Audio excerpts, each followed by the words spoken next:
தேவனுடைய பிள்ளைகள் ஒன்றாய் கூடும்போது எவ்வளவு ஒரு பரலோக சந்தோஷம் என்று பாருங்கள். When the children of God, when they gather together, how much great joy it brings in our midst. இந்த உலகத்திலேயே தேவனுடைய பிள்ளைகள் ஒன்றாய் கூடும்போது ஒரு பரலோக சந்தோஷம் இருந்தால், நாம் பரலோகத்தில் ஒன்றாய் சந்திக்கும் போது இந்த சந்தோஷம் எந்த அளவு அதிகமாக இருக்கும். As we gather upon the earth, when we have this kind of joy, when we gather in heaven, how much joy we will experience there. அது அப்படிதான் என்று சொல்கிறவர்கள் ஒரு அல்லேலூயா சொல்வோமாக. அல்லேலூயா. கர்த்தருக்கு ஸ்தோத்திரம். Praise to the holy name. நாம் தேவ சமூகத்துக்கு வரும்போது ஒரு பெரிய வாஞ்சியோடு தான் தேவ சமூகத்துக்கு வந்திருக்கிறோம். And when we come in the presence of God with a great desire. ஒரு பக்தன், ஒரு தேவனுடைய மனுஷன் இப்படி சொல்லுகிறார், நான் சமாதானத்தை தேடினேன், நான் சமாதானத்தை கண்டடையவில்லை, நான் இயேசுவை தேடினேன், எனக்கு சமாதானம் கிடைத்தது என்று சொல்லுகிறார். One godly man says, a man of God says, he sought the peace but he couldn't find a peace, but when he saw Jesus he was able to see him. கர்த்தராகிய இயேசு கிறிஸ்துவை நீங்கள் யார் யார் தேடி வந்திருக்கிறீர்களோ அவர்களுக்கு சமாதானமும் அனைத்து ஆவிக்குரிய ஆசீர்வாதங்களும் நிறைவாய் உண்டென்று நாங்கள் விசுவாசத்தோடு உங்களுக்கு அறிவிக்கிறோம். And we declare with all faith, whoever come to see Jesus, you will see the peace and as well as all the blessings in our life. மனிதனுடைய வழிகள் அவனை ஒரு நம்பிக்கையில்லா முடிவு அல்லது ஹோப்லெஸ் எண்ட், அவனை ஒரு நம்பிக்கையில்லா முடிவுக்கு கொண்டு போய் விடுகின்றன. The life of a man finally drag him to the hopeless state. ஆனால் தேவனுடைய வழிகளோ ஒரு மனிதனை ஒரு முடிவில்லாத நம்பிக்கை, ஒரு endless hope அதற்கு கொண்டு போய் விடுகிறது. But God is making a man to reach an endless hope in his life. கர்த்தருக்கு ஸ்தோத்திரம். Praise the holy name. தேவ வழிகளை நாம் தேடுவோம் என்றால், தேவனுடைய வழிகளில் நடப்போம் என்றால், நமக்கு முடிவில்லாத ஒரு வாழ்க்கையை கர்த்தர் தருவார். When we seek that the ways of the Lord, when we desire it, God will give that endless life. வேதமே வெளிச்சம் என்று கர்த்தருடைய வசனத்திலே ஒரு எழுதப்பட்டிருக்கிறது. Even though scripture is written very clearly, the word of God is a lamp. இங்கே கூட நான் வரும்போது இந்த வசனத்தை வாசித்தேன், வேதமே வெளிச்சம் என்று. Even while I came here, I could read about that the word of God is the light. இந்த வேதத்தின் ரகசியங்களை நாம் புரிந்து கொள்ள வேண்டும் என்றால், if you want to understand the secret of the mystery of the word of God, நம்முடைய வாழ்க்கையில் நமக்கு மேன்மையாக இருக்கிற அனைத்தையும் அற்பமாக நாம் விட்டுவிட வேண்டும். or whatever we have as a great thing, we had to consider, we had despise it as a low thing. அப்பொழுதுதான் இந்த வேதத்தின் வெளிச்சம் நம்முடைய வாழ்க்கையை ஆசீர்வதிக்கும். Only then the light of the word of God would certainly bless us.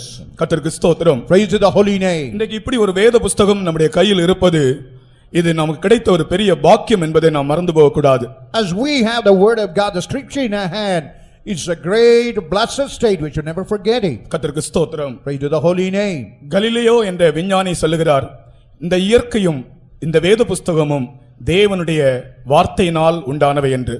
And even Galilee, one scientist says, even the world nature, even the word of God, all is made of God. கர்த்தருக்கு ஸ்தோத்திரம். Praise to the holy name. இதில் இருப்பதெல்லாம் தேவனுடைய வார்த்தைகள். Whatever you see in this scripture, all the word of God. அதுதான் எந்த புத்தகத்துக்கும் இல்லாத ஒரு மேன்மை இந்த வேத புத்தகத்திற்கு.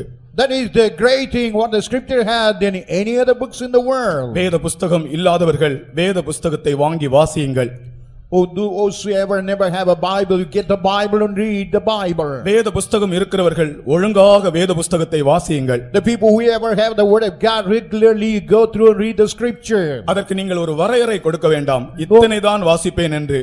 நீங்கள் எவ்வளவு உங்களால் முடியுமோ அவ்வளவு தூரம் நீங்கள் ஒரு நாள் முழுவதும் வேதத்தை வாசித்துக் கொண்டே இருங்கள். Don't give a limitation to the word of God, and you must read all through the day and night. Sir Isaac Newton சொல்லுகிறார் இந்த வேதத்தை பற்றி.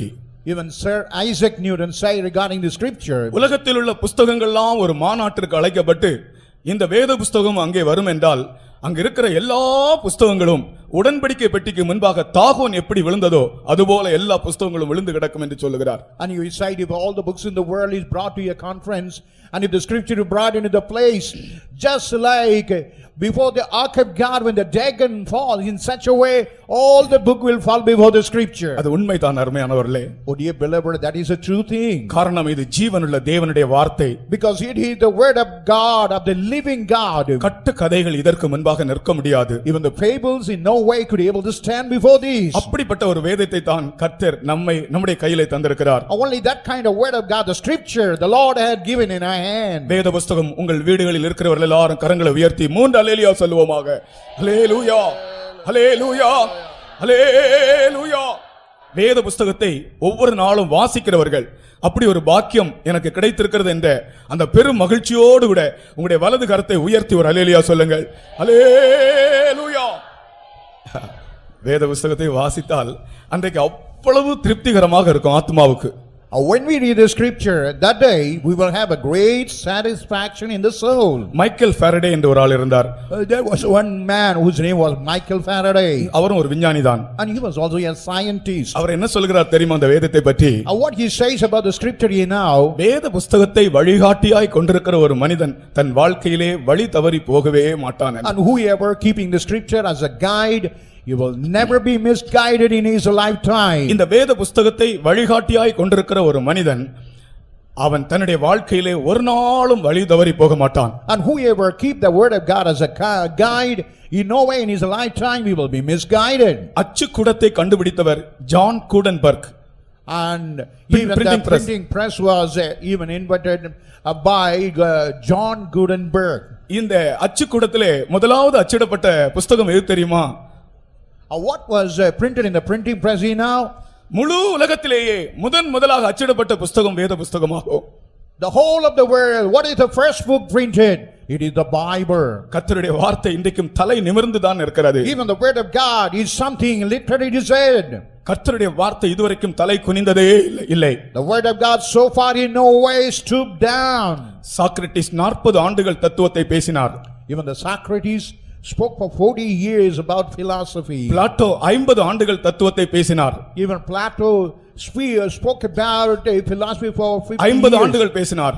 50 years. அரிஸ்டாட்டில் 40 ஆண்டுகள் பேசினார். Even Aristotle for 40 years. மொத்தம் 130 வருடம் அவர்கள் தத்துவங்கள் பேசினார்கள். And totally for 130 years they talk about philosophy. ஆனால் இயேசு கிறிஸ்து 3.5 ஆண்டுகள் தான் பேசினார். But Jesus Christ only spoke for 3.5 years. ஆனால் இன்றைக்கு இயேசு கிறிஸ்துவினுடைய வார்த்தைகள் அப்படியே நிமிர்ந்து நிற்கிறது அருமையானவர்களே. Oh dear beloved, the word of God is standing upright out of all the things. அவர்கள் 130 ஆண்டுகள் பேசின சத்தியங்கள் ஒரு ஆத்மாவையாகலும் பாவத்தினின்று விடுதலையாக்கி கொண்டு வரவில்லை. And even what the 120 days spoken about the philosophy, it was not able to win a soul.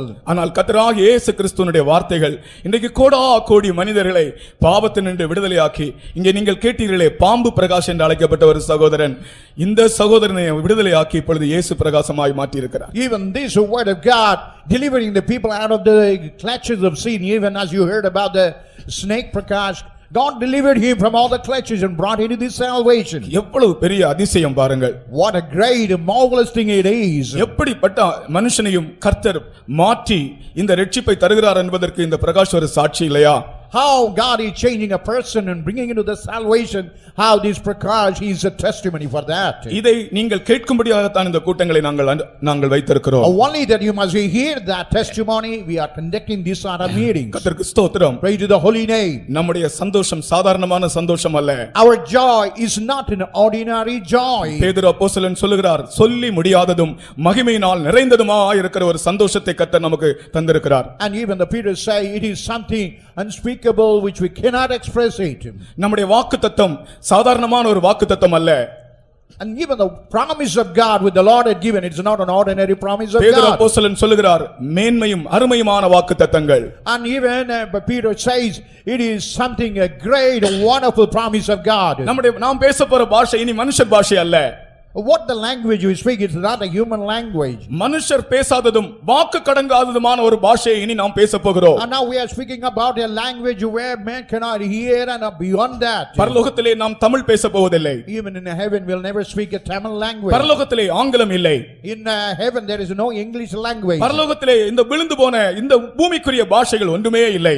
And in heaven whatever fallen languages will never be there. மனுஷர் பேசாததும் வாக்கு கடங்காததுமான ஒரு பாஷையை இனி நாம் பேசப் போகிறோம். And what the human never spoken and what is something cannot be free, we are going to speak that language. நமக்கு ஆண்டவர் வைத்திருக்கிற மகிமை நித்திய கன மகிமை.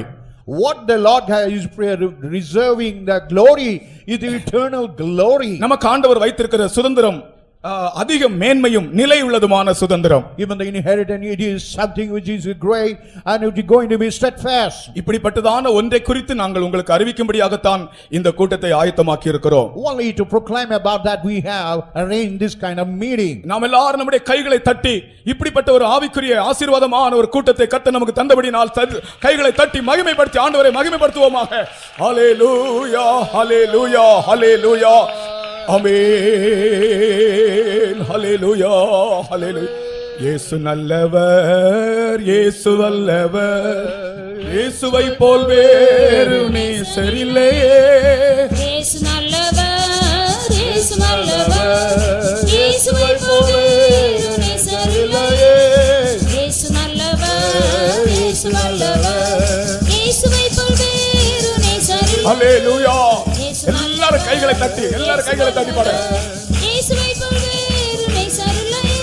இயேசு நல்லவர் இயேசு வல்லவர் இயேசுவை போல் வேறு ஆமென். இயேசு நல்லவர் இயேசு வல்லவர் இயேசுவை போல் வேறு நேசரில்லையே. ஹல்லேலூயா ஹல்லேலூயா. இயேசு வல்லவர் இயேசுவை போல் வேறு நேசரில்லையே. இயேசுவை போல் வேறொரு நேசர் இல்லை. There is no other beloved like Jesus upon the earth. கர்த்தருக்கு ஸ்தோத்திரம். Praise to the holy name. இன்றைக்கு நம்முடைய தியானத்திற்காக பிரசங்கியின் புத்தகம் 10ஆம் அதிகாரம் 19ஆம் வசனத்தை வாசிப்போம். For our meditation in this evening, let us turn to Ecclesiastes chapter 10 verse 19. விருந்து சந்தோஷத்துக்கு என்று செய்யப்படும் திராட்சரசம் ஜீவனுள்ளோரை களிப்பாக்கும் பணமோ எல்லாவற்றிற்கும் உதவும். A feast is made for laughter and wine maketh merry, but money answereth all things. இன்றைக்கு நம்முடைய தூதின் சாராம்சம் பெரிய விருந்து. And the essence of the message is a great feast. கர்த்தருக்கு ஸ்தோத்திரம். Praise to the holy name. இங்கே இந்த வசனத்திலே ஞானி விருந்தை பற்றி எழுதுகிறார். Now here that the wise Solomon is writing about the feast. விருந்து சந்தோஷத்திற்கென்று செய்யப்படும். And even the feast is only set for the joy. ஆனால் நீங்கள் வேதம் முழுவதையும் வாசிக்கும்போது But while you read all through the scripture, விருந்து 3 காரியங்களால் செய்யப்படுகிறது. 3 காரணத்துக்கென்று செய்யப்படுகிறது. and even the feast is done for 3 reasons. ஒன்று, இந்த வசனத்தில் எழுதப்பட்டிருக்கிறது போல விருந்து என்பது சந்தோஷத்திற்கென்று செய்யப்படுகிறது. As we read in this part of the scripture, the feast is for the joy. இன்னொரு இடத்திலே வாசிக்கிறோம், விருந்து என்பது அன்பை காண்பிக்கிறது. உங்கள் அன்பின் விருந்து என்று நிருபக்காரன் எழுதுகிறான். And in another place it is said about the feast, it is the feast of love. Even the epistle writer say in that way. உண்மையான தேவ அன்பிலிருந்து உண்டாவதுதான் விருந்து. And what is really coming out of the love of God, that is the real feast. கர்த்தருக்கு ஸ்தோத்திரம். Praise to the holy name. இன்னொரு இடத்திலே இந்த விருந்தை பற்றி வாசிக்கிறோம். And we read the feast in another place. விருந்து என்பது இந்த மன ரம்மியமான வாழ்க்கையை காண்பிக்கிறது. A feast is a contentment of our life. மன ரம்மியம் நித்திய விருந்து என்று வசனம் சொல்லுகிறது. The word of God says the contentment is the feast of life. ஆகையால் விருந்து என்பதை சந்தோஷம் என்றும் சொல்லலாம், அன்பின் அந்த உச்ச நிலை என்றும் சொல்லலாம், மன ரம்மியமான வாழ்க்கை என்றும் சொல்லலாம். And even the feast, we can say it is something joy, even it is allowed. And also we can say the contentment of life. உண்மையாக கர்த்தராகிய இயேசு கிறிஸ்துவோடு ஜீவிக்கிற ஒரு வாழ்க்கை தான் இந்த விருந்தாக காணப்படுகிறது. And true life is living with the Lord Jesus Christ is the true feast in our life. இன்றைக்கு நான் உங்களிடத்திலே 5 சந்தர்ப்பங்களில் பெரிய விருந்து செய்யப்பட்டதை பற்றி பேசுகிறேன். And here I am going to speak about the 5 circumstances how the feast and banquet was made. நீங்கள் வேத சரித்திரத்தை வாசித்தால், But while you read the history of this, 5 சந்தர்ப்பங்களிலே பெரிய விருந்து செய்யப்பட்டது. in 5 circumstances they made a great banquet. முதலாவது சந்தர்ப்பம், பெல்சஸ்ஸர் ராஜா ஒரு பெரிய விருந்து செய்தான். The first one is a feast made by Belshazzar. நீங்கள் கண்டிப்பாக இதனுடைய பின்னே மறைந்திருக்கிற சத்தியங்களை அறியத்தான் வேண்டும். அதற்காகத்தான் அது வேதத்தில் எழுதப்பட்டிருக்கிறது. And certainly you must understand the meaning behind it. That's why it is written in the scripture. இரண்டாவதாக ஆபிரகாமுடைய வாழ்க்கையிலே நாம் பார்க்கும்போது அவன் ஒரு பெரிய விருந்து செய்தான். While he looked into the life of Abraham, he also made a great feast. மூன்றாவதாக இஸ்ரவேல் ராஜாவினுடைய வாழ்க்கையை நாம் பார்க்கும்போது அவன் ஒரு பெரிய விருந்து செய்தான். And thirdly, while he looked into the king of Israelite, he made a great feast. நான்காவதாக அகாஸ்வேருவனுடைய வாழ்க்கையை பற்றி நமக்கு தெரியுமே, அவன் ஒரு பெரிய விருந்து செய்தான். And also we know about Ahasuerus, he also made about a great feast. ஐந்தாவதாக மத்தேயு அல்லாவிட்ட லேவி என்கிற ஆண்டவரால் அழைக்கப்பட்ட அப்போஸ்தலன் தன் வீட்டிலே ஒரு பெரிய விருந்து செய்தான். And fifthly, the Matthew, the Levi, in his house he made a great feast. இந்த விருந்துகளை பற்றி நாம் படிக்கும்போது Whenever we read about this kind of feast, இதன் பின்னே மறைந்திருக்கிற சத்தியங்கள் என்ன என்பதை நன்றாக நாம் விளங்கிக் கொள்ள முடியும். and what the truth is lying behind, we can understand very clearly. முதலாவது தானியேல் 5ஆம் அதிகாரம் 1ஆம் வசனத்தை வாசிப்போம். First of all, let's read Daniel chapter 5 verse 1. பெல்சசார் ராஜா செய்த விருந்து பெரிய விருந்து. And it is a great feast made by Belshazzar. Belshazzar எனும் ராஜா தன் பிரபுக்களில் 1000 பேருக்கு ஒரு பெரிய விருந்து செய்து அந்த 1000 பேருக்கு முன்பாக திராட்சரசம் குடித்தான். Belshazzar the king made a great feast to 1000 of his lords and drank wine before the 1000. இந்த விருந்து பாவ சந்தோஷத்தையும் அது நிமித்தம் உண்டாகிற நியாய தீர்ப்பையும் காண்பிக்கிறது. This feast, it is something joy of that sin and also the judgment which come out of that. பெல்சசார் Raja We that Belshazzar, நேபுகாத்நேச்சருடைய பேரன் என்று சொல்லப்படுகிறது. அல்லாவிட்டால் அவனுடைய வம்சத்தில் அவனுடைய குடும்பத்தில் உள்ளவன். and he is a man, he is a grandson or a man member belong to the family of Nebuchadnezzar. இவன் கல்தேயருடைய கடைசி ராஜா. And he happened to be the last king of the Chaldees. இவனுடைய வாழ்க்கை தோன்றி மறைந்த ஒரு அனுபவம். And his life is something which appeared and disappeared. இவனை பற்றி நான் வாசிக்கும்போது என் உள்ளத்திலே பெரிய பயம் ஏற்பட்டது. While I read about this man's life, that brought about a great panic in my heart. இவனுடைய சரித்திரம் குறுகினது. His lifetime is something shortened. இவனை பற்றி எழுத்தாளர்கள் என்ன எழுதுகிறார்கள் தெரியுமா? What the writer is writing about his life now. இவன் மேடையிலே திடீரென தோன்றினான், தோன்றி மறைந்தான். அப்படிதான் இவனுடைய வாழ்க்கையை பற்றி எழுதுகிறார்கள். They are writing about his life, a man who started immediately and disappeared immediately. நீயும் நானும் மேடையிலே திடீரென்று தோன்றி மறைவதான ஆட்கள் அல்ல. And you and I is not something all of a sudden appearing, disappearing person. மேடையிலே திடீரென்று தோன்றி பின்பு மறைந்து போகிறதான ஒரு ஆளாக நீ காணப்படும்படி கர்த்தர் உன்னை பற்றி விரும்பவில்லை. உன்னை ஒரு நித்தியமான மனிதனாக்கும்படி விரும்புகிறார். And God never desired like a man appearing the stage but temporarily and disappearing, but God desired that he had to be a permanent man. இவனுடைய சுபாவம் எப்படி இருக்குமாம் தெரியுமா? What would be his nature now? இவன் தேவனுக்கும் பயப்பட மாட்டானாம், மனுஷனுக்கும் பயப்பட மாட்டானாம். And he would never fear men even as well as fear God. இவனுக்கு குடிப்பழக்கம் பயங்கரமான ஒரு ஆவியாக இருந்தது. And he had a spirit of drinking. 1000 பேரை அழைத்து ஒரு விருந்து வைத்து 1000 பேருக்கு முன்பாக இவன் திராட்சரசம் குடித்தான். And he called 1,000 people. In the midst of the 1,000 he drank wine. நான் நேரடியாக உங்களிடத்தில் கேட்கிறேன், இங்கே யாராகலும் குடிப்பழக்கம் உடையவர்கள் இந்த சத்தத்தை கேட்டுக்கொண்டிருக்கிறீர்களா? I want to tell you directly, whosoever hearing the voice, anyone is addicted to the drinking habit. யாராகலும் குடிப்பழக்கம் உடையவர்கள் இந்த சத்தத்தை கேட்டுக்கொண்டிருக்கிறீர்களா? The people who have the habit of the drinking, is anybody hearing my voice? நீங்கள் குடிப்பழக்கத்திற்கு அடிமையாக இருந்தால் அதோடு சேர்ந்து ஒரு நியாய தீர்ப்பும் உண்டு. If you have the habit of this drinking, with that you have a judgment. இந்த பெல்தசார் ராஜா இவன் தேவனுக்கும் பயப்பட மாட்டான், மனுஷனுக்கும் பயப்பட மாட்டான். And this king Belshazzar, he won't be afraid of God even as well as any man. சத்துருக்கள் இவனுடைய ராஜ்யத்தை பிடிக்கும்படி வந்து சூழ்ந்திருக்கிறார்கள் என்று இவனுக்கு அறிவிக்கப்பட்டது. It was proclaimed that the enemies have seized and ran about his kingdom. Babylon ராஜ்யத்திற்கு ஒரு முடிவு வரப்போகிறது. அடுத்தது மேதிய பெர்சிய ராஜ்யம் வந்து இவர்களை பிடிக்க போகிறார்கள். கடைசி சந்தர்ப்பமாக இருக்கிறது. நியாயத்தீர்ப்பு வாசல் வழியாக வந்திருக்கிறது, வாசல் வரைக்கும் வந்திருக்கிறது. ஆனால் இவன் அதை பற்றி கவலைப்படவே இல்லை. பாபிலோனுக்கு உயர்ந்த மதில்கள் இருக்கிறது, யார் என்னை அசைக்க முடியும் என்று அசட்டையாக, நியாயத்தீர்ப்பை அசட்டையாக வந்திருக்கிறதான பயங்கரமான ஒரு சந்தர்ப்பத்தை அசட்டையாக இவன் எண்ணிக்கொண்டிருந்தானாம். Now it was told that the Babylonian kingdom will be conquered and defeated by Median, Persian, they are standing. But he said, and I have a great castle, nothing can be shaken, without knowing the judgment going to come upon him. நியாயத்தீர்ப்பு அவனுடைய வாசல் பக்கத்தில் காத்திருக்கிறது. Now the judgment is waiting at his doorway. ஆனால் இவன் 1000 பேருக்கு முன்பாக குடித்து பாவ சந்தோஷத்தில் மூழ்கி இருக்கிறான். But he is drunk before the 1000 and he was filled with the pleasures of sin. துன்மார்க்கரின் கம்பீரமும் மாயக்காரனின் சந்தோஷமும் சில நிமிஷங்கள் மட்டுமே என்று யோபின் புஸ்தகம் 20ஆம் அதிகாரம் 4ஆம் வசனம் தெளிவாய் சொல்லுகிறது. Even Job 24 say, even the joy of the iniquity, even the joy of the vanity is only for some time. துன்மார்க்கரின் கம்பீரமும் மாயக்காரரின் சந்தோஷமும் கொஞ்ச நேரம் மட்டும்தான். Only even the majority of the wicked and the man of the vanity is only for some time. இதோ இந்த பெல்தசார் ராஜாவுக்கு நியாயத்தீர்ப்பும் அழிவும் வாசல் பக்கம் அருகிலும் காத்திருக்கிறது. Now the destruction, the judgment is waiting at the doorway. ஆனால் அதை பற்றி இவன் கவலைப்படவே இல்லை. For that he never worried about. இவன் மதி மயங்கி குடி பழக்கத்தில் மதி மயங்கி காணப்பட்டான். And because of the drinking habit, he was intoxicated. அந்த வாசிங்கள் யோபின் புஸ்தகத்திலே 20ஆம் அதிகாரம் 4ஆம் வசனம். And Job the 24. துன்மார்க்கனின் கம்பீரம் துன்மார்க்கரின் கம்பீரம் குறுகினது என்பதையும் மாயக்காரனின் சந்தோஷம் ஒரு நிமிஷம் அந்த ராத்திரியிலே இந்த பெல்தசார் ராஜா கொல்லப்பட்டான்.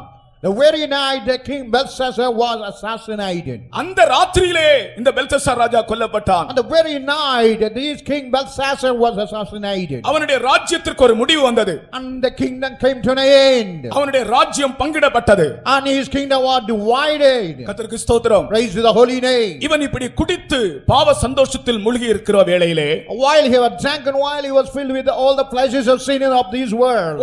அவனுடைய அந்த மண்டபத்திலே சுவரிலே ஒரு கைவிரல் தோன்றி எழுதினதாக நாம் வேதத்திலே வாசிக்கிறோம். Even on the place in the wall, one hand appeared and was writing over it. அவனுக்கு வரப்போகிற நியாயத்தீர்ப்பை குறித்து கைவிரல் தோன்றி தேவனுடைய அந்த நியாயத்தீர்ப்பை அங்கே எழுதிற்று. And the judgment is going to come upon, the finger of a hand is appearing and writing upon that wall. இன்றைக்கும் அந்த விரல் Even இந்த உலகத்திலே இன்றைக்கும் அது கிரியை செய்து கொண்டே இருக்கிறது. even that finger of God, even in the world, the present day is also working. துன்மார்க்கமான கிரியைக்கு ஒரு நியாயத்தீர்ப்பு உண்டு. Whatever the works of the wicked, there is a judgment. பாவ சந்தோஷத்திற்கு ஒரு நியாயத்தீர்ப்பு உண்டு. Whatever the pleasures of sin, there is a judgment. தேவன் பாவத்தை கஞ்சடையாய் விடுகிறவர் அல்ல. God will never wink at the eyes to the life of sin. ஆகையால் பாவம் செய்கிற ஆத்துமா சாகும். And whatever the soul that commits sin will die. நாம் அதை பற்றி நாம் கவலையாக பயமாக இருக்க வேண்டும். And we had to be fearful and afraid about it. இதோ ஒரு கை விரல் தோன்றி மெனே மெனே தெக்கேல் உபார்சின் என்று எழுதியது. Now when I have appeared and write mene tekel uparsin. அதை அந்த எழுத்துக்களை சொல்லுகிறேன், நீங்கள் குறித்துக் கொள்ளுங்கள்.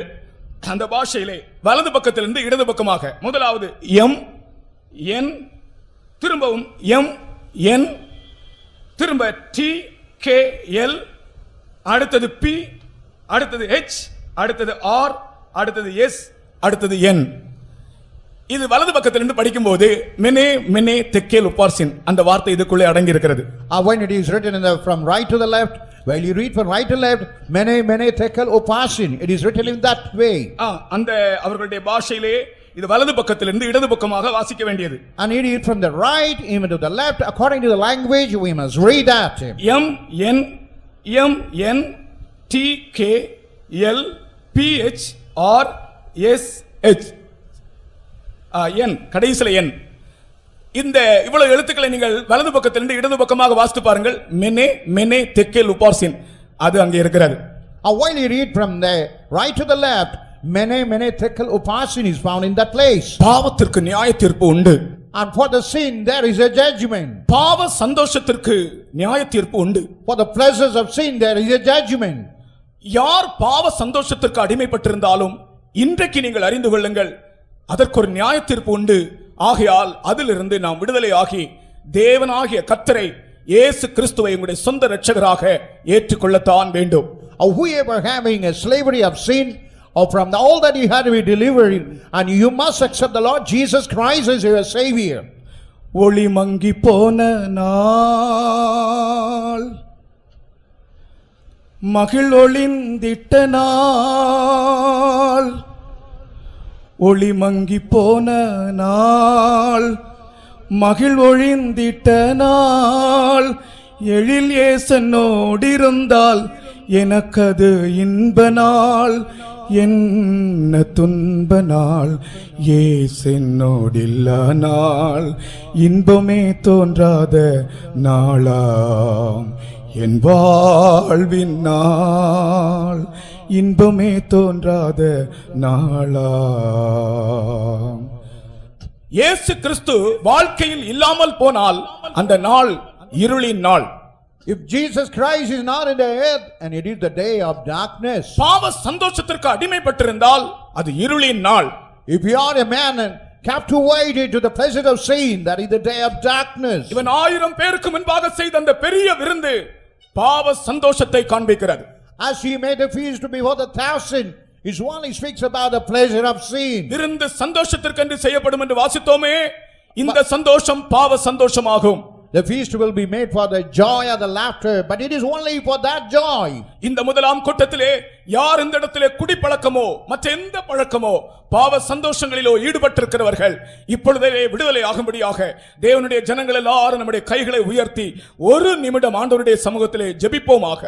சத்தமாக உங்களுடைய சத்தத்தை உயர்த்தி, குடிப்பழக்கத்துக்கு அடிமையாயிருக்கிறவர்கள், பாவ இன்பங்களுக்கு அடிமையாயிருக்கிறவர்கள், சினிமாவுக்கு அடிமையாயிருக்கிறவர்கள், விபச்சாரத்துக்கு அடிமையா இருக்கிறவர்கள், பலவிதமான பாவ சந்தோஷங்களுக்கு அடிமையா இருக்கிறவர்கள், இந்த வேளையிலே இந்த நிமிஷத்திலே நியாய தீர்ப்பிலிருந்து விடுதலை அடையும்படியாக அவர்கள் ஆண்டவரண்டை வரும்படியாக உங்களுடைய சத்தத்தை உயர்த்தி ஜெபியுங்கள். உங்களுடைய சத்தத்தை உயர்த்தி கெஞ்சுங்கள். ஆண்டவரே என்று கூப்பிடுங்கள். அல்லேலூயா. சத்தமாய் உயர்த்தி ஜெபிப்போமாக. இந்த சோழவந்தான் பிரதேசத்திலே யாராயிருந்தாலும் சரி, பாவ சந்தோஷங்களுக்கு அடிமையாயிருக்கிறவர்கள் ஆண்டவர் ஆகிய இயேசு அண்டை வரும்படியாக அருமையான ஊழியக்காரரே சத்தத்தை உயர்த்தி ஜெபிப்போமாக. அருமையான விசுவாசிகளே, ரட்சிக்கப்பட்ட தேவ ஜனங்களே, சத்தத்தை உயர்த்தி ஜெபியுங்கள். ஹல்லேலூயா, ஹல்லேலூயா, ஆமென், ஹல்லேலூயா, ஹல்லேலூயா. எல்லா பாவ சந்தோஷங்களுக்கு ஒரு முடிவு உண்டாகட்டும் கர்த்தாவே. இயேசு கிறிஸ்துவை ஏற்றுக்கொள்ளட்டும் கர்த்தாவே. தேவனுடைய நியாய தீர்ப்பு யாருக்கும் வராதபடி காத்துக்கொள்ளும் கர்த்தாவே. சத்தமாய் ஜெபியுங்கள். ஆத்தும பாரத்தோடு ஜெபியுங்கள். அல்லேலூயா. இரத்தத்தை சிந்தினாரே, உந்தனையே சுத்தனாய் மாற்றிடவே. இரத்தத்தை சிந்தினாரே, உந்தனையே சுத்தனாய் மாற்றிடவே. சத்துருவாகிய உன்னை தமது புத்திரனாக மாற்றுவார். சத்துருவாகிய உன்னை தமது புத்திரனாக மாற்றுவார். இரத்தத்தை சிந்தினாரே, உந்தனையே சுத்தனாய் மாற்றிடவே.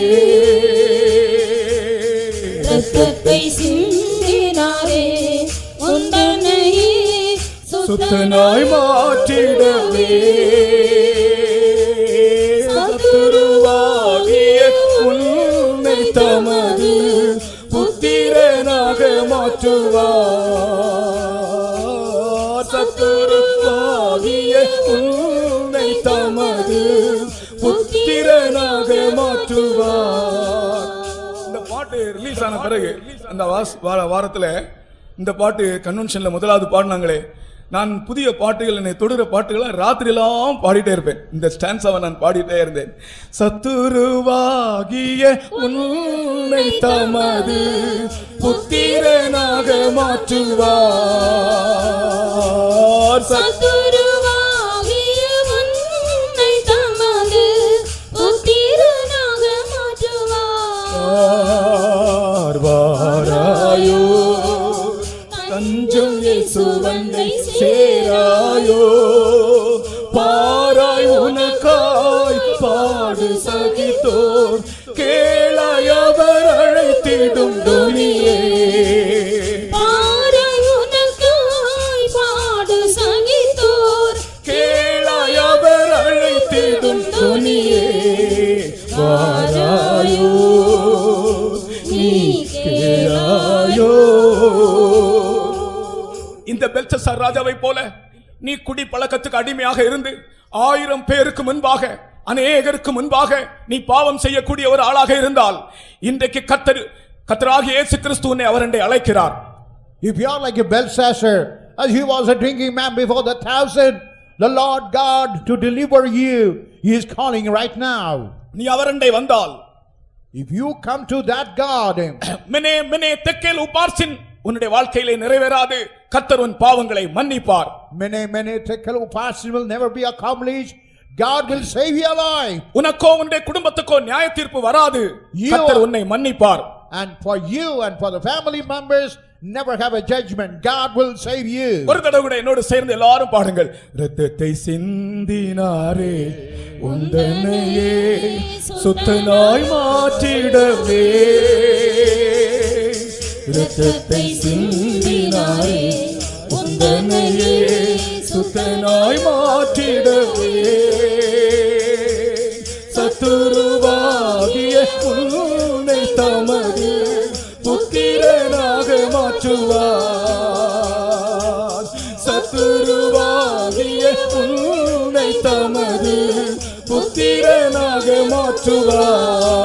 மாற்றுவார். வாராயோ தஞ்சம் இயேசுவண்டை சேராயோ பாராய் உனக்காய் பாடு சகித்தோர் கேளாய் அவர் அழைத்திடும் துணியே பாராய் உனக்காய் பாடு சகித்தோர் கேளாய் அவர் அழைத்திடும் துணியே வாராயோ நீ கேளாயோ.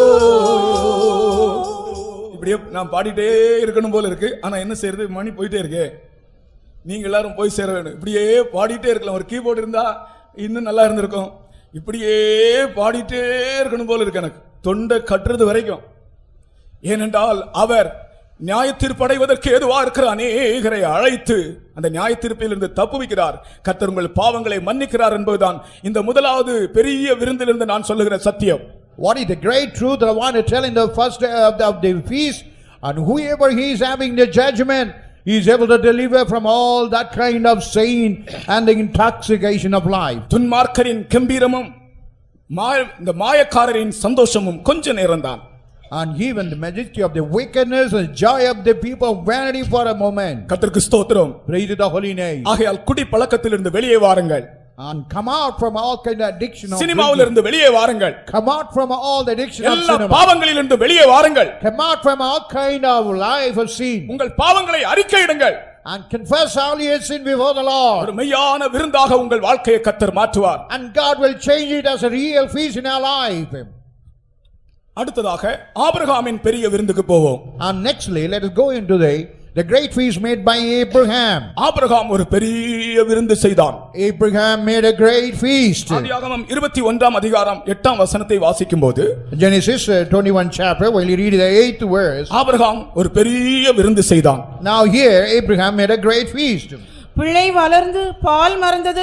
ஈசாக்கு பால் மறந்த நாளிலே ஆபிரகாம் பெரிய விருந்து பண்ணினான். And the child grew and was weaned, and Abraham made a great feast the same day that Isaac was weaned. Abraham தன்னுடைய பிள்ளையாகிய ஈசாக்கு பால் மறந்தபோது ஒரு பெரிய விருந்து செய்தான். Abraham, when his son was weaned, he made a great feast. இந்த விருந்தினுடைய அர்த்தம் என்ன? What is the meaning for this great feast? ஒரு மனிதனுடைய வாழ்க்கையிலே தேவனுடைய வாக்குத்தத்தங்கள் நிறைவேறும் போது அவனுக்கு உண்டாகிற சந்தோஷத்தை காண்பிக்கிறார். It's the joy. What is the promise of God when accomplished his life? He'll have a great joy. தேவனுக்கு பட்சபாதம் இல்லை. And God is having no favoritism or partiality. உலகத்தில் உள்ள அனைத்து மக்களையும் அவர் ஒரே விதமாக பார்க்கிறார். And whoever found in the world, he looks in one angle. அரையாடை தரித்த இந்த ஆதிவாசிகள் ஆனாலும் ஆடை ஆபரணம் தரித்த நகரவாசிகள் ஆனாலும் தேவனுடைய பார்வையிலே ஒரே விதமாகத்தான் இருக்கிறார்கள். What about the tribal people? Even the people having good appearance with the dress, God, they are all look alike before the sight of the Lord. தேவனிடத்தில் பட்சபாதமே இல்லை. God have no favoritism or no partiality. அனைத்து மக்களுக்குமாகத்தான் அவருடைய வாக்குத்தத்தங்கள் இருக்கின்றன. And the promise of God is for all the people in the world. அவருடைய வாக்குத்தத்தத்தை யார் விசுவாசிக்கிறதோ அவர்களுடைய வாழ்க்கையில் அவருடைய வாக்குத்தத்தங்கள் நிறைவேறுகிறது. And whoever believes the promise of God, the promise of God will be fulfilled in their life. இங்கே ஆபிரகாமுடைய வீட்டிலே ஒரு வாக்குத்தத்தம் நிறைவேறியது. Now in the life of Abraham, the promise is being fulfilled.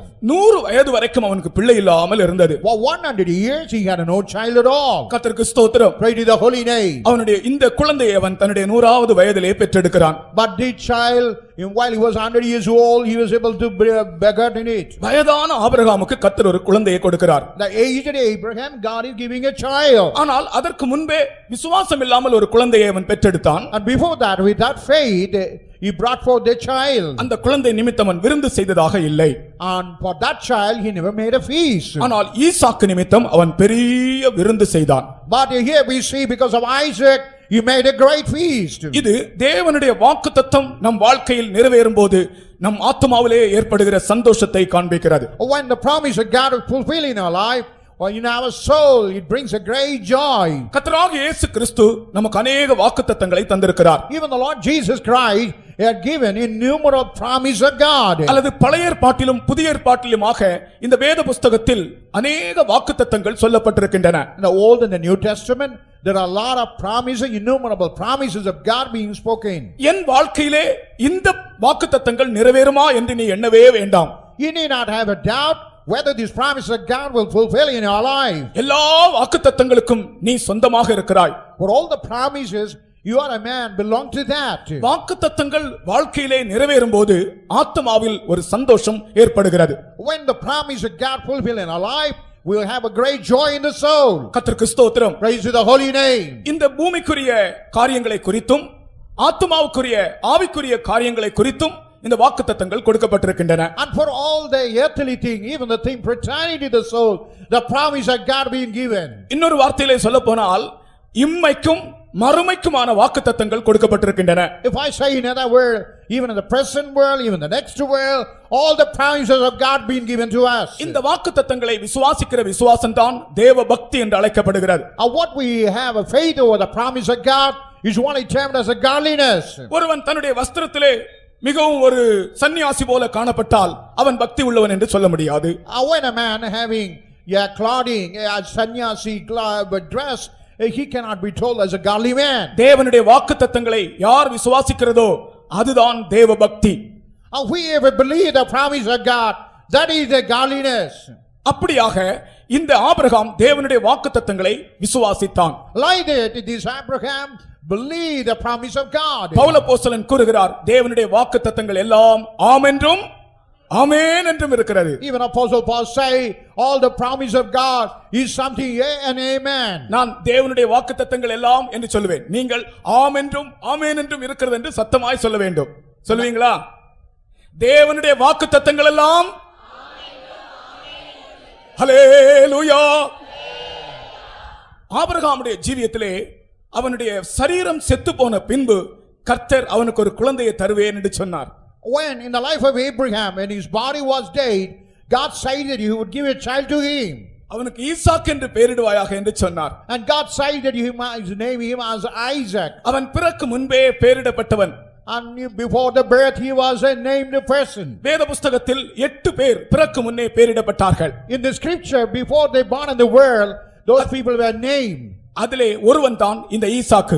And one among those is that Isaac. அவன் பிறக்கு முன்னே ஆண்டவர் அவனுடைய பெயரை சொல்லிவிட்டார். And before he born into the world, God had declared his name. ஆபிரகாமுடைய சரீரமும் சாராளுடைய சரீரமும் செத்து போயிற்று.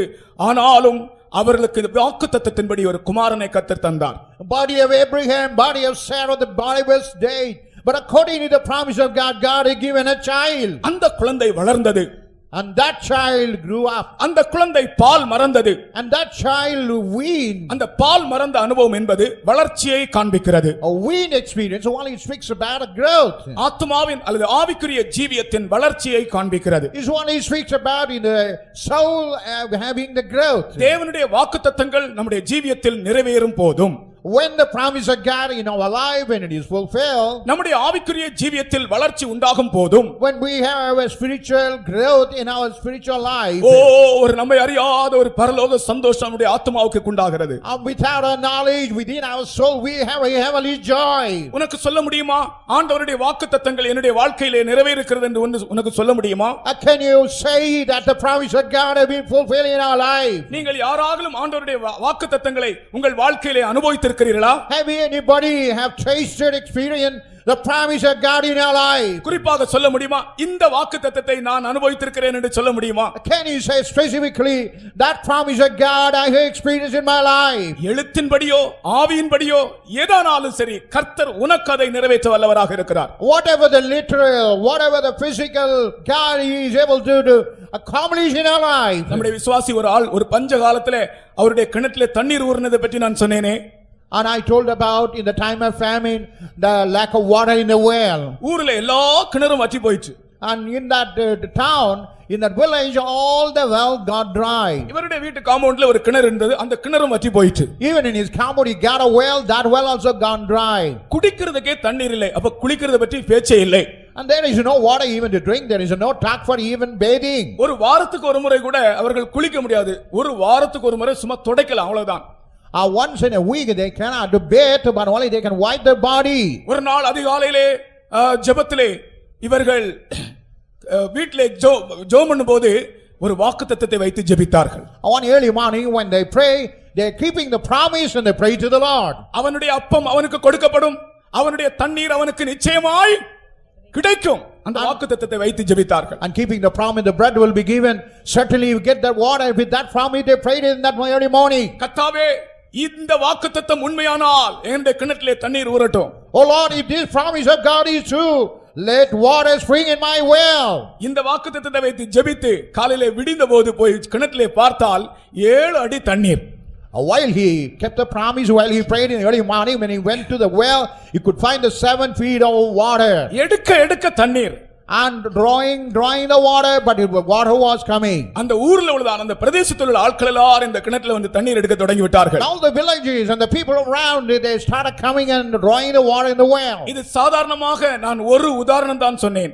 But ordinarily I have given a cited one example. கர்த்தருடைய வாக்குத்தத்தங்களை நம்முடைய வாழ்க்கையிலே கர்த்தர் நிறைவேற்ற வல்லவராக இருக்கிறார் என்று விசுவாசிக்கிறீர்களா?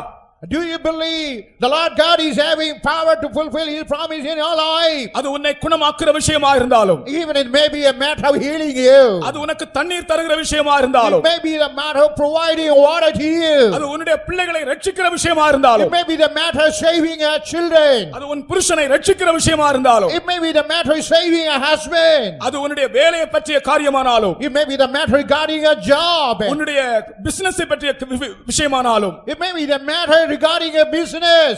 எந்த காரியமானாலும், Whatever the matter, வாக்குத்தத்தங்கள் என் ஜீவியத்தில் நிறைவேறும். the promise in my life will be certainly be fulfilled. அந்த விசுவாசமுடையவர்கள் உங்களுடைய கரங்களை உயர்த்தி கொஞ்ச நேரம் விசுவாசத்தோடு கர்த்தரை துதியுங்கள். The people who have that to faith, with all faith, lift up a hand and praise God. வாக்குத்தத்தம் பண்ணினவர் உண்மையுள்ளவர். The Lord God who made a promise is a faithful God. அது நம்முடைய ஜீவியத்தில் நிறைவேறும் போது And when that accomplished in our life, ஒரு பெரிய விருந்தாக மாறும். it will tend to be like a great feast. ஒரு பெரிய மகிழ்ச்சியாக மாறும். It will tend to be a great joy. Abraham Isaac பால் மறந்தபோது பெரிய விருந்து செய்தது போல As Isaac when Abraham had a great feast. வாக்குத்தத்தங்கள் நம்முடைய வாழ்க்கையில் நிறைவேறும் போது ஒரு பெரிய மகிழ்ச்சியாக மாறுகிறது. Oh, when the promise of God fulfilled in life, that tend to be a great joy. அந்த விசுவாசமுடையவர்கள் உங்களுடைய விஷயம் எதுவா இருந்தாலும் சரி, சில வேளைகளில் எந்த காரியத்துக்கு உங்களுடைய வாக்குத்தத்தம் வேண்டும், உங்களுடைய பிள்ளைகளுடைய விஷயமா, அல்லாவிட்ட வேலை விஷயமா, குடும்ப விஷயமா, அல்லாவிட்டால் ஒரு ஆளோடு ஒப்புரவாகிற விஷயமா, எதுவா இருக்கட்டும், இந்த வேளையில வாக்குத்தத்தம் என் ஜீவியத்தில் நிறைவேறும். அதன் மூலமாக மகிழ்ச்சி உண்டாகும். அதை நான் உங்களுக்கு சொல்லுகிறேன், கர்த்தருடைய நாமத்தில் சொல்லுகிறேன். கரங்களை உயர்த்தி கர்த்தரை மகிமைப்படுத்துங்கள்.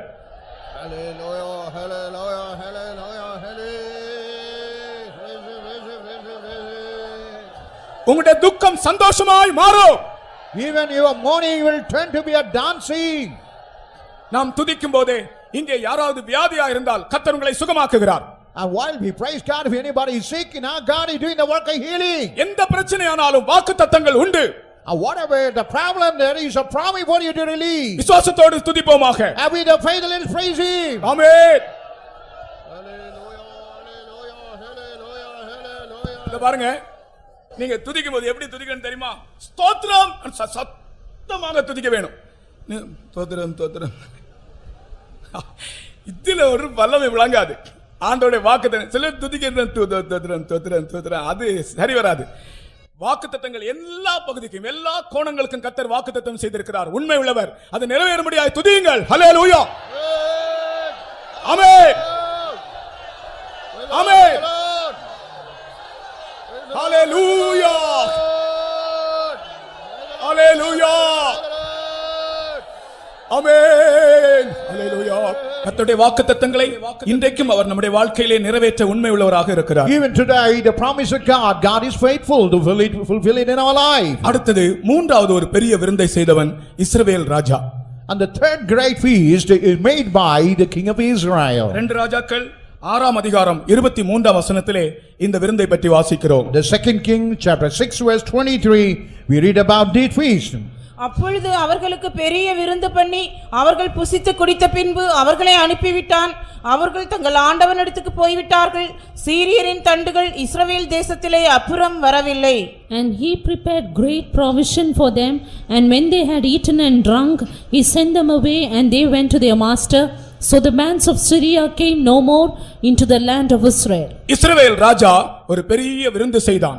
Now the king of Israel, he prepared a great provision or a great feast. இந்த விருந்து தீர்க்கதரிசியின் ஆலோசனையோடு செய்யப்பட்டது. And this great provision or feast is according to the counsel of the prophet it was made. இந்த விருந்து யாருக்கு செய்யப்பட்டது தெரியுமா? And this feast, to whom it was made in now? சீரியரின் ராணுவம் இஸ்ரவேல் தேசத்துக்கு விரோதமாய், அதாவது எலிசா தீர்க்கதரிசியை பிடிக்கும்படியாய் வந்தபோது எலிசா தீர்க்கதரிசி அவர்களுக்கு குருட்டாட்டம் உண்டாக்கி அவர்களை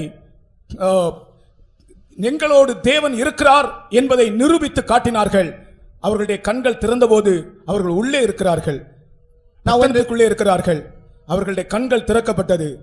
உடனே இஸ்ரவேல் ராஜா கேட்கிறான், இவர்களை வெட்டி விடுவோமா என்று. நாம் வெட்ட வேண்டாம், விருந்து செய் என்று சொன்னான். And even the Syrian people, when they want to see is the prophet Elisha, but they were blinded and taken to a place whether it was asked to cut them off, but it was made them to make a feast for those people. Elisha தீர்க்கதரிசியை பிடிக்கும்படி சீரியரின் தண்டுகள் வந்தன. And what did you see? The prophet Elisha, the army of Syrians came into that place. சீரிய ராஜா தன்னுடைய ராணுவத்தை அனுப்பினான் Elisha தீர்க்கதரிசியை பிடிக்கும்படியாக. A Syrian king had sent his army to see the prophet Elisha. அவர்கள் இவர்களை சுற்றி விட்டார்கள், வளைந்து விட்டார்கள். And those enemies, the Syrians, encamped. உடனே எலிசா தீர்க்கதரிசியினுடைய வேலைக்காரன் கேட்கிறான், ஆண்டவரே நாம் என்ன செய்வோம் என்று சொல்லுகிறான். Now the servant of prophet Elisha is asking, Master, what we should do? உடனே அவர் சொல்கிறான், கர்த்தாவே இந்த வேலைக்காரனுடைய கண்களை திறந்தருளும் என்று சொன்னான். Immediately prophet Elisha prayed to the Lord, God open the eyes of this servant. இந்த வேலைக்காரனுடைய கண்கள் திறந்த உடனே எலிசா தீர்க்கதரிசியை சுற்றிலும் அக்னி ரதங்களும் குதிரைகளும் இருப்பதை பார்க்கிறார்கள். When eyes were open, you could see about round about all the fiery chariots and horsemen around. உடனே அவன் என்ன செய்தான் தெரியுமா? தீர்க்கதரிசி Immediately what the prophet did he know? இவனை பிடிக்க வந்த ராணுவ வீரர்கள் இருக்கிறார்களே அவர்களுக்கெல்லாம் குருட்டாட்டம் வர பண்ணினான். And whoever the army men came to see the prophet, they made them to be blinded. அவர்கள் கண் திறந்து பார்த்தபோது எருசலேமில் இருக்கிறார்கள். But while they opened their eyes, they were all found in Jerusalem. கர்த்தருக்கு ஸ்தோத்திரம். Praise to the holy name. உடனே எருசலேம் இஸ்ரவேல் ராஜா கேட்கிறான், இவர்களை வெட்டட்டுமா என்று. And even in Jerusalem, Israel king asked that to be smite down. நீ போய் பிடித்து அவர்களை கொண்டு வந்தாயா வெட்டுவதற்கு என்று கேட்கிறான். And whether you have seized and brought them here to smite and kill them. கர்த்தர் உன்னுடைய கையிலே சத்துருக்களை ஒப்பு கொடுத்தாரே. And God had handed over the enemies in your hand. அவர்களுக்கு விருந்து செய் என்று சொன்னான். And prepare a provision or a feast for them. உடனே ஒரு பெரிய விருந்தை ஆயத்தப்படுத்தினார்கள் தங்களை பிடிக்க வந்த சத்துருக்களுக்கு. And whatever that the enemy would have come to see them, They made a great provision and a banquet for them. இந்த விருந்து எதை காண்பிக்கிறது? What this feast is referring in this place, தேவன் தரும் ஜெயத்திற்கு அவருடைய நாமத்தை நாம் மகிமைப்படுத்துவதை காண்பிக்கிறது.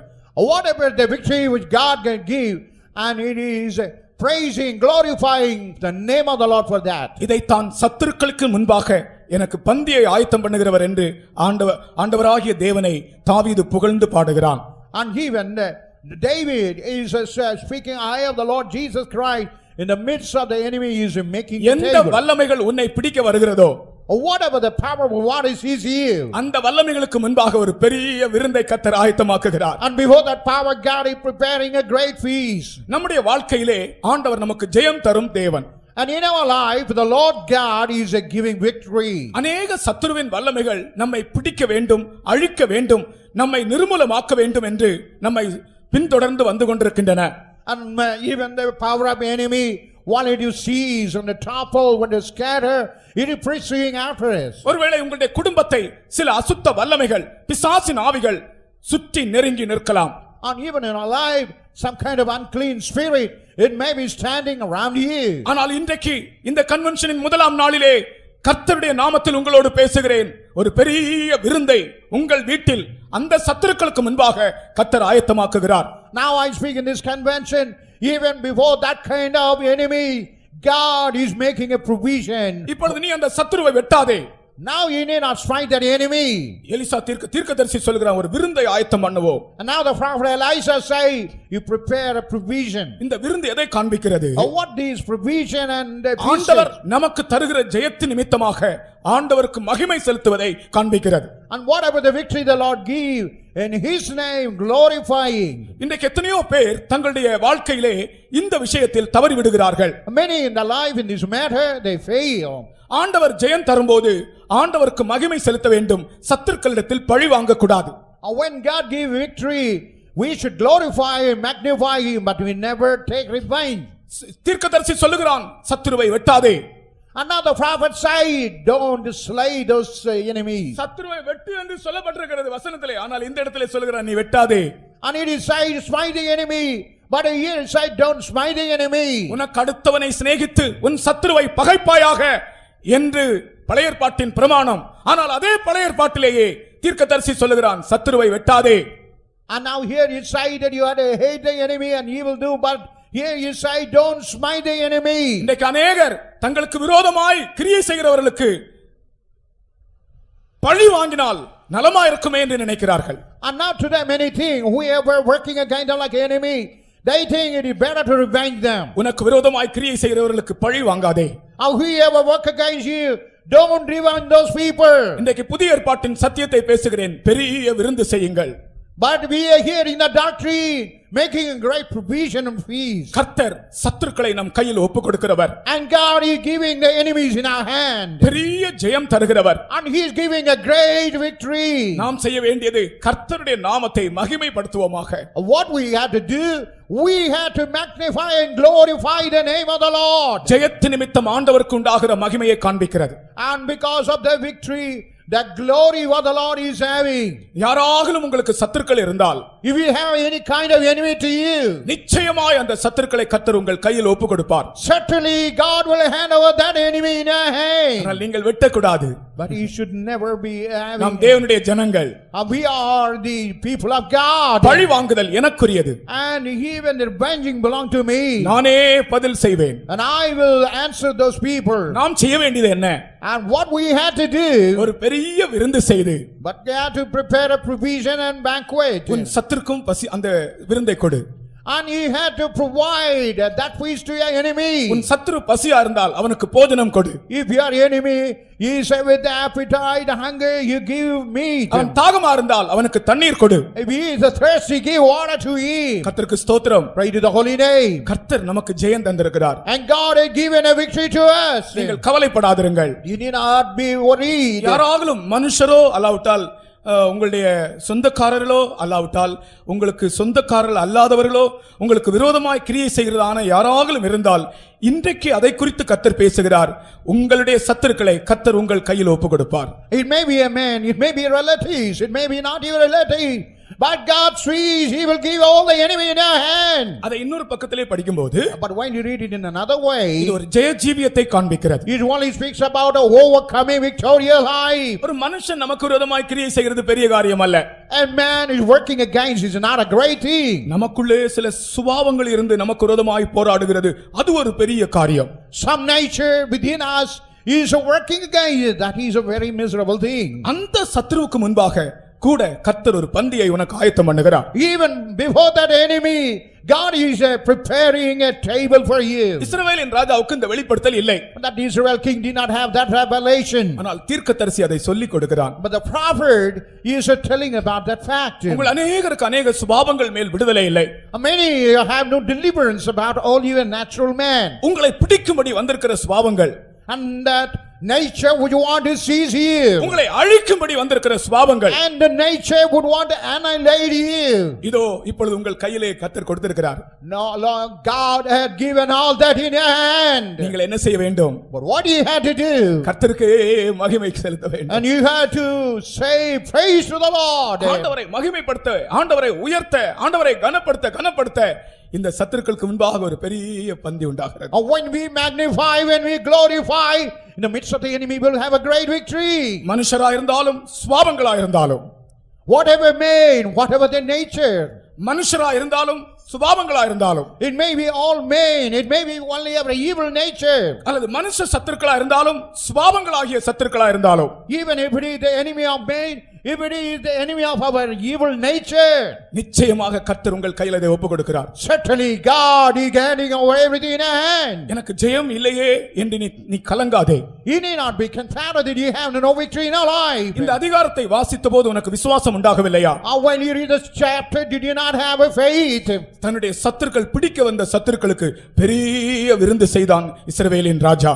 The enemy which had come to seize him, that the Israel king made a great provision feast. கர்த்தருக்கு ஸ்தோத்திரம். Praise to the holy name. இதை இன்னொரு விதமாக கூட சொல்லலாம். But I can say in another way, சபையிலே நாம் பண்ணுகிறோமே ராபோஜனம், and now in the church we make a holy communion. அந்த ராபோஜன பந்தி என்று கூட சொல்லலாம். And we can say it's also like a holy communion. ஆமென். அந்த ராபோஜன பந்தியிலே நீ பங்கு பெறுகிறாயே, And you are participating in the holy communion. அதனுடைய உள்ளான ஒரு அர்த்தத்தை நீங்கள் விளங்கிக் கொண்டால், If you understand the real inner meaning, உங்களை அழிக்க வந்த சத்துருக்களை, and whatever the enemy which had come to destroy you, Kalvari சிலுவை மரணத்தின் மூலமாக, by the Calvary and the death of the cross, பரிசுத்தாவியின் அபிஷேகத்தின் மூலமாக, by the anointing of the Holy Spirit, கர்த்தர் உங்கள் கையில் ஒப்பு கொடுத்தார். and God will hand over in a hand. அந்த ஜெயம் உள்ளவர்கள் தான் ராபோஜனம் பண்ணுகிறோம். Only the people have that victory. We are able to participate in the holy communion. ஆகையால் ராபோஜனம் என்பது அது ஒரு சாதாரணமான விஷயம் அல்ல. And communion, holy communion is not an ordinary matter. சத்துருக்கள் மேல் ஜெயம் உள்ளவர்கள் தான் ராபோஜனம் எடுக்க வேண்டும். The people who have a victory over the enemy, they must participate in the communion. கர்த்தருடைய நாமத்துக்கு ஸ்தோத்திரம். Praise to the holy name. அதற்கு பிறகு சீரியரின் தண்டுகள் இஸ்ரவேல் தேசத்திலே வரவே இல்லையாம். After that, the army of Syrian did not come into the land of Israelite. அதனுடைய அர்த்தம் என்ன? What is the meaning behind? அதற்கு பிறகு வரவே இல்லை என்றால் என்ன அர்த்தம்? What is the meaning that it never come after that? அதற்கு பிறகு போராட்டமே இல்லை. After that, you have no struggle at all. உன்னுடைய மனதிலே போராட்டமே இல்லை. After that, in your mind, you have no struggle at all. உன் குடும்பத்திலே போராட்டமே இல்லை. In our family, you have no struggle at all. கர்த்தருக்கு ஸ்தோத்திரம். Praise to the holy name. கர்த்தர் சத்துருக்களை முற்றிலுமாக நிறுத்திவிட்டார். And God has stopped the enemy completely, absolutely. இந்த விருந்திலிருந்து நாம் கற்றுக்கொள்கிற பாடம் அதுதான். What we learn from this feast is that சத்துருக்கள் மேல் பூரண ஜெயம். and we have a complete victory over the enemies. அதிலே ஒரு சந்தோஷம். And we have a joy out of that. அடுத்ததாக Nextly, அகாஸ்வேரு ராஜா செய்த ஒரு பெரிய விருந்து. and it is a feast made by the king Ahasuerus. எஸ்தரின் புஸ்தகம் 2ஆம் அதிகாரம் 18ஆம் வசனத்திலே, And Esther, the second chapter with 18. அகாஸ்வேரு ராஜா எஸ்தர் ராஜாத்தி நிமித்தம் ஒரு பெரிய விருந்து செய்தான். And Ahasuerus king, because of the queen Esther, he made a great feast.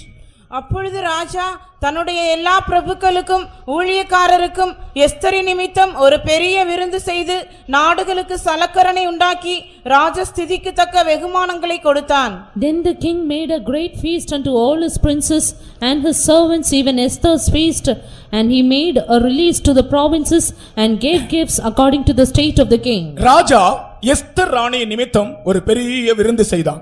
Now the king, because of Queen Esther, he made a great feast. சகல நாடுகளுக்கும் சலக்கரணை உண்டாக்கினான்.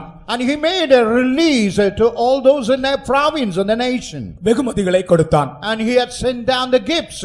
இதனுடைய அர்த்தம் என்ன? Now what is the meaning behind? Esther இந்த நாட்களிலே கர்த்தராகிய இயேசு கிறிஸ்துவுக்கு ஒரு மணவாட்டி ஆயத்தமாகிக் கொண்டே இருக்கிறாள், அவளை காண்பிக்கிறது. Now in this day a bride is preparing for the Lord, while Esther knows about it. இயேசு கிறிஸ்து இதோ சீக்கிரமாய் மறுபடியும் வரப்போகிறார். And now the Lord Jesus Christ very shortly is going to come. இயேசு கிறிஸ்துவினுடைய ரகசிய வருகை அவருடைய மணவாட்டிக்காகவே காணப்படும். And the secret rapture of the Lord Jesus Christ, it will be only for the bride. நாங்கள் உங்களுக்கு அறிவிக்கிற வேத சத்தியம் என்னவென்றால், இதோ சீக்கிரமாய் இயேசு கிறிஸ்து ரகசியமாய் வரப்போகிறார். What the truth we are proclaiming today, the Lord Jesus Christ very shortly is going to come. அவருடைய மணவாட்டிக்காக வரப்போகிறார். And he only going to come for the bride. ஜாதி வித்தியாசம் இல்லாமல், பாஷை வித்தியாசம் இல்லாமல், எல்லா ஜாதியிலிருந்தும் ஒரு மணவாட்டியை அவர் ஆயத்தமாக்கிக் கொண்டே இருக்கிறார். Without having a change or the change of community or a language, and God is preparing a bride for him. எந்த ஜாதியிலிருந்தும் எந்த பாஷைக்காரரிலிருந்தும் ஒரு மணவாட்டியை அவர் ஆயத்தமாக்கிக் கொண்டே இருக்கிறார். And whatever the language, whatever the community, God is preparing a bride for himself. நீயும் நானும் இயேசு கிறிஸ்துவுக்கு மணவாட்டியாக வேண்டும் என்றே கர்த்தர் விரும்புகிறார். And God desires that you and I must be made the bride of the Lord Jesus Christ. இந்த மணவாட்டியின் நிமித்தம் Because of that bride, சகல நாடுகளுக்கும் and all the provinces, சகல தேசத்திற்கும் and all those provinces, சலக்கரணை உண்டாக்குகிறார். he is making a release. கர்த்தருக்கு ஸ்தோத்திரம். Pray to the holy name. ஒரு பெரிய விடுதலையை கர்த்தர் கட்டளையிடுகிறார். And God is ordering a great deliverance. ஒரு பெரிய இரக்கத்தை கர்த்தர் கட்டளையிடுகிறார். And God is ordering a great mercy. இப்ப நான் கேட்கிறேன், ஒரு கேள்வி கேட்கட்டுமா? Shall I put one question? இந்த உலகத்திலே மழை பெய்கிறதே, இது எதற்காக? In the world we have a rainfall. For what purpose it is? இந்த உலகத்திலே சூரியன் பிரகாசிக்கிறதே, இது எதற்காக? Even in the world we could see the sun is shining. For what purpose it is? இந்த உலகத்திலே எந்த நன்மைகளை கர்த்தர் செய்கிறாரோ இதெல்லாம் அவருடைய மணவாட்டி நிமித்தம்தான். Whatever the goodness the Lord is doing for this earth, in this world, it is only for the sake of the bride. ஆகையால் தான் மணவாட்டி எடுத்துக்கொள்ளப்பட்ட உடனேயே பூமியினுடைய சகல காரியங்களும் மாறிவிடும்.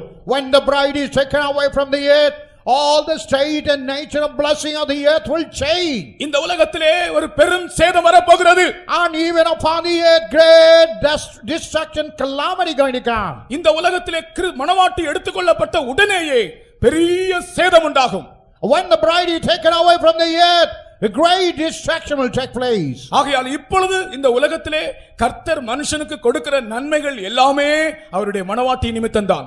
Whatever the goodness, the blessing of the Lord God offering to the world, the universe, is only for the sake of the bride. இந்த நன்மைகளை பெரும்படியாகத்தான் சபையை கர்த்தர் இந்த உலகத்தில் ஏற்படுத்தினார்.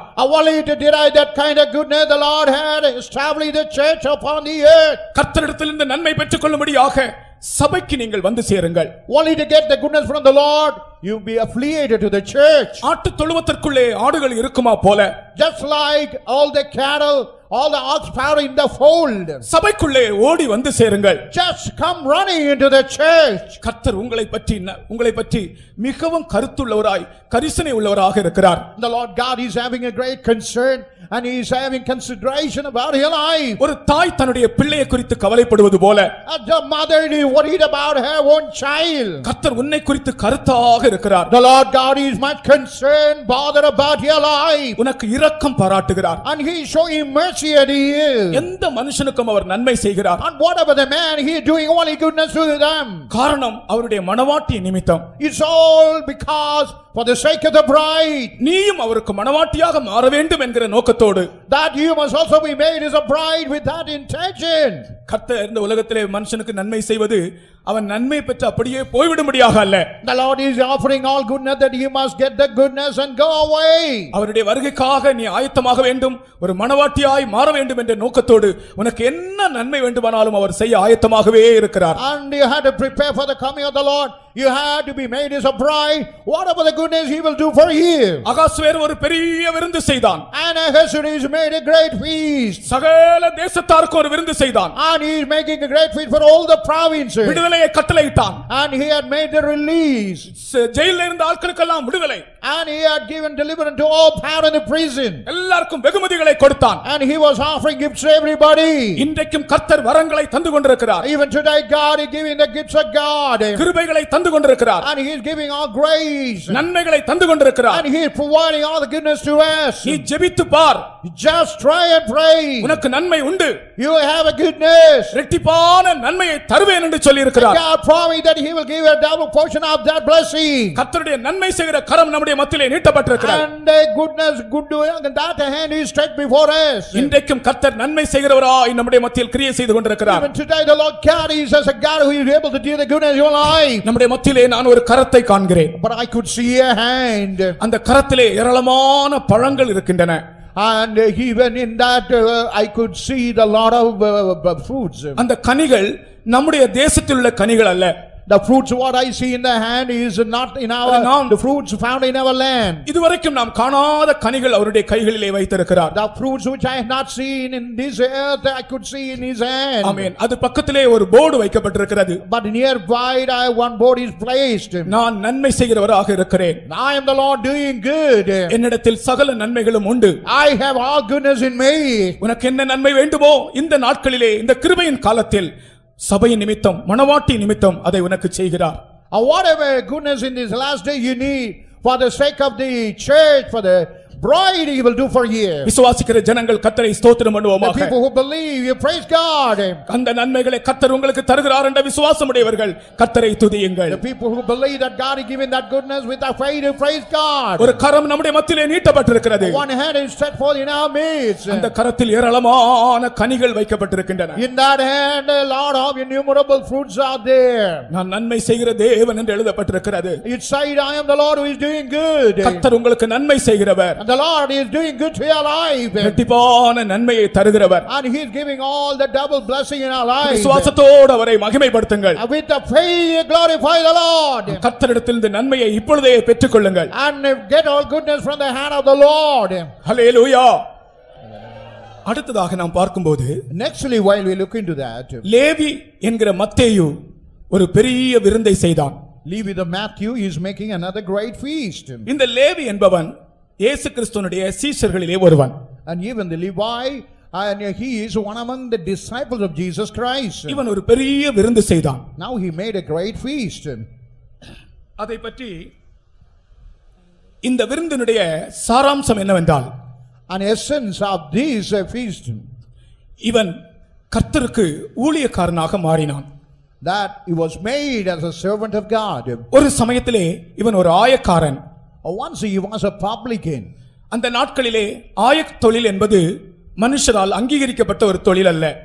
Publicans are a tax custom is not been recognized by everybody. ஒரு ஆயக்காரனை மனுஷர்கள் மதிக்க மாட்டார்கள். The people will never give respect to the publican. ஏனென்றால் எல்லா ஆயக்காரர்களும் பணத்தை வஞ்சிக்கிறவர்கள் என்றுதான் அந்த நாட்களிலே ஒரு அபிப்பிராயம். And in those days what they had an opinion, all the publicans were that deceiving people. இவன் ஆயத்துறையில் இருக்கும்போது And while he was in that custom, கர்த்தராகிய இயேசு கிறிஸ்து இவனை அழைத்தார். the Lord Jesus Christ called him. அவன் எழுந்து எல்லாவற்றையும் விட்டு அவரை பின்பற்றினான். And he had risen and given up everything and followed Jesus Christ. கர்த்தருக்கு ஸ்தோத்திரம். Praise to the holy name. ஒரு காரியம் நான் இவனிலிருந்து சொல்லுகிறேன். But I want to tell about one thing about him. ஆயத்துறையில் இருந்தாலும் Even though he was found in that public in that tax paying department, பண ஆசை இல்லாமல் ஜீவித்தவன். And he lived without any desire of தன்னுடைய money. கையை சுத்தமாக காத்துக்கொண்டவன். And he had preserved his hand with a purity. ஆனால் சகைவை பற்றி என்ன? But what did he say about Zacchaeus? சகைவை கீழே இறங்கி வா என்று சொன்ன உடனே, When God said to Zacchaeus to come down from the tree, உன் வீட்டில் தங்க வேண்டும் என்று சொன்ன உடனே, when it was said that he wanted to abide in his house, சகைவு சொல்லுகிறான், யாரிடத்தில் ஆகலும் நான் அநியாயமாய் எடுத்ததுண்டானால் கொடுக்கிறேன். and if I had taken anything legally from anybody, I will want to give it. ஆனால் லேவிக்கு அந்த அறிக்கை இல்லை. But Levi did not have that confession காரணம் அவன் எடுக்கவில்லை. because he did not take it. கர்த்தருக்கு ஸ்தோத்திரம். Praise to the holy name. தன்னுடைய ஆயத்தொழிலில் அவன் உண்மை உள்ளவனாக இருந்திருக்கிறான். And even in the job of the tax, he was very faithful. பண காரியங்களில் உண்மை உள்ளவனாக இருந்திருக்கிறான். In the matter of the tax collection, he was so faithful. ஆகையினால் அவன் அழைத்த உடனே அப்படியே ஊழியத்திற்கு வந்து விட்டான். When he was called and he came to the ministry, பாவம் செய்யவில்லை. he did not commit any sin. பணத்தில் உண்மையினம் காண்பிக்கவில்லை. He did not show unfaithfulness in money matter. ஆகையினால் அறிக்கை செய்ய வேண்டிய அவசியமும் இல்லை. That's why there is no need to make confession. அவன் இயேசு கிறிஸ்துவை பின்பற்றினான். And he followed Jesus Christ. இயேசு கிறிஸ்துவை பின்பற்றி போன உடனே அவனுடைய வீட்டிலே போய் இயேசுவுக்கு ஒரு பெரிய விருந்து செய்தான். While he was following Jesus Christ, he went back to his house and made a great feast to the Lord Jesus Christ. கர்த்தருக்கு ஸ்தோத்திரம். Praise to the holy name. இந்த விருந்து எதை காண்பிக்கிறது? What this feast is referring here, நமக்குள்ளே ஆண்டவருக்கென்று நம்மை ஒப்புக் கொடுக்கும்போது நமக்குள்ளே ஏற்படுகிற தீர்மானங்கள் மூலமாக ஒரு சந்தோஷம் ஏற்படுகிறது. when we surrender to the Lord, when we make a decision, out of that we have a joy. நீ ஒரு புதிய தீர்மானம் செய்யும்போது, when you make a new decision, அந்த புதிய தீர்மானம் உனக்குள்ளே ஒரு சந்தோஷத்தை கொண்டு வருகிறது. not new decision within you, able to bring a great joy in you. எல்லாரும் உன்னை தவறாக நினைத்தாலும், if everybody think about it in the wrong manner, உனக்குள்ளே ஒரு உண்மையான ஜீவியம் இருக்கும் என்றால், if you have a true sincere life within you, நீ கர்த்தரை பின்பற்றுவேன் என்று தீர்மானம் பண்ணு.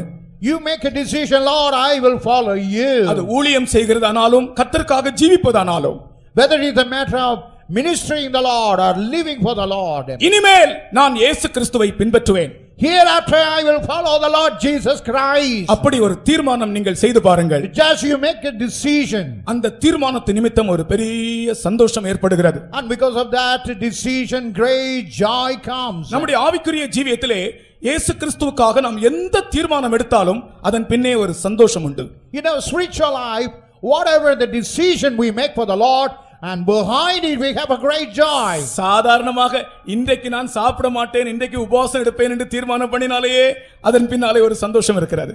When you say, oh, I'm not going to take food, I'm going to take fasting, and there is a joy behind. சரி, இன்றைக்கு நான் தண்ணீர் குடிக்காமல் ஃபாஸ்டிங் எடுப்பேன்னு சொன்னா அதுல இன்னும் ஒரு பெரிய சந்தோஷம். Even today without taking water and going to take fasting, there is a joy behind. இன்னும் போனால் இன்னும் நான் எச்சி முழுங்காமலே ஃபாஸ்டிங் எடுப்பேன்னா அதுல ஒரு பெரிய சந்தோஷம். Even without even taking saliva in, taking fasting, you will have a great joy behind. இந்த வசனத்திலிருந்து நான் கற்றுக்கொண்டது என்னவென்றால், What we learn from this word of God, நாம் கர்த்தருக்காக என்ன தீர்மானம் செய்கிறோமோ, whatever the decision we make for the Lord, அந்த தீர்மானத்தோடு சேர்ந்து நம்முடைய ஜீவியத்தில் ஒரு சந்தோஷத்தை கர்த்தர் தருகிறார். along with that decision God is providing joy. அதுதான் இந்த லேவி செய்த விருந்து. And that is the great feast made by this Levi. அவன் எழுத்தின்படி ஒரு விருந்து செய்தாலும் கூட, And even though literally he made a feast, அவனுடைய இருதயத்திற்குள்ளே ஒரு பெரிய மகிழ்ச்சி காணப்பட்டது. but in her heart he had a great joy. விருந்து சந்தோஷத்திற்கென்று செய்யப்படும். And the feast will be made for the laughter, for joy. கர்த்தருக்காக ஜீவிக்க தீர்மானிக்கிறவர்களே, உங்களுக்கு ஒரு பெரிய சந்தோஷத்தை கர்த்தர் இப்பொழுது தருகிறார். And the people who make a decision to live for the Lord, God is offering a great joy for you.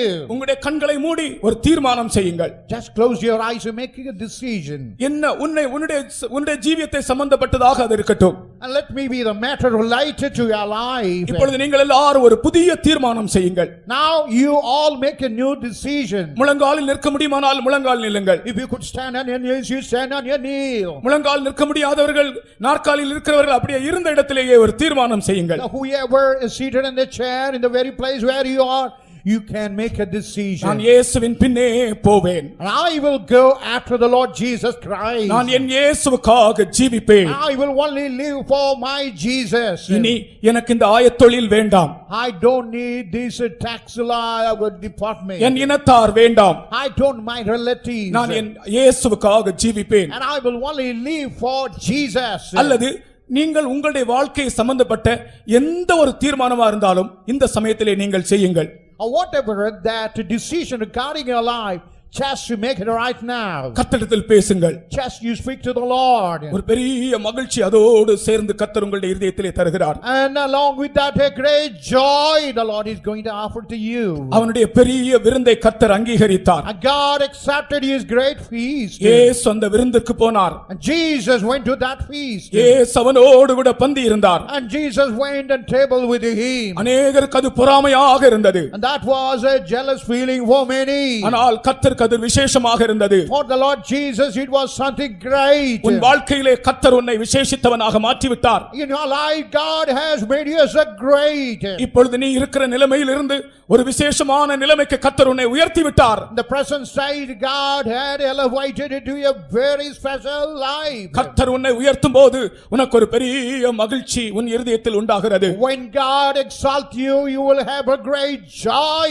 எல்லாரும் உங்களுடைய இருதயத்தின் ஆழத்தில் இருந்து ஒரு தீர்மானம் செய்யுங்கள். Now from the depth of our heart you make a decision. உங்களுடைய வாழ்க்கையோடு சம்பந்தப்பட்டதாக அது இருக்கட்டும். Let it be a matter related to your personal life. அல்லது உங்களுடைய ஊழியத்தோடு சம்பந்தப்பட்டதாக இருக்கட்டும். Let it be a matter related to your ministry. இருதயத்தின் ஆழத்தில் இருந்து சொல்லுங்கள். When the depth of the heart is say to the Lord. இயேசு அங்கே வருகிறார். And Jesus is coming over. இயேசு அங்கே பந்தி இருக்கிறார். And Jesus is traveling with you. ஆனால் சத்துருக்கள் பொறாமைப்படுகிறார்கள். And even the enemy is having jealousy over you. இவர் ஆயக்காரரோடு பந்தி இருக்கிறாரே. Oh, he is having a feast with the publicans. ஆனால் இயேசு உன்னை அங்கீகரிக்கிறார். But Jesus is accepting you. இயேசு உன் வாழ்க்கையை உயர்த்துகிறார். And Jesus exalting our life. உனக்கு ஒரு முன்னேற்றத்தை தருகிறார். And he giving a great progress in our life. உனக்கு ஒரு உயர்வை தருகிறார். And he giving a exaltation. இதுவரைக்கும் நீ இருந்தது போல அல்ல. It's not what you had in the past days. உன்னை கர்த்தர் உயர்த்த போகிறார். And God going to promote you.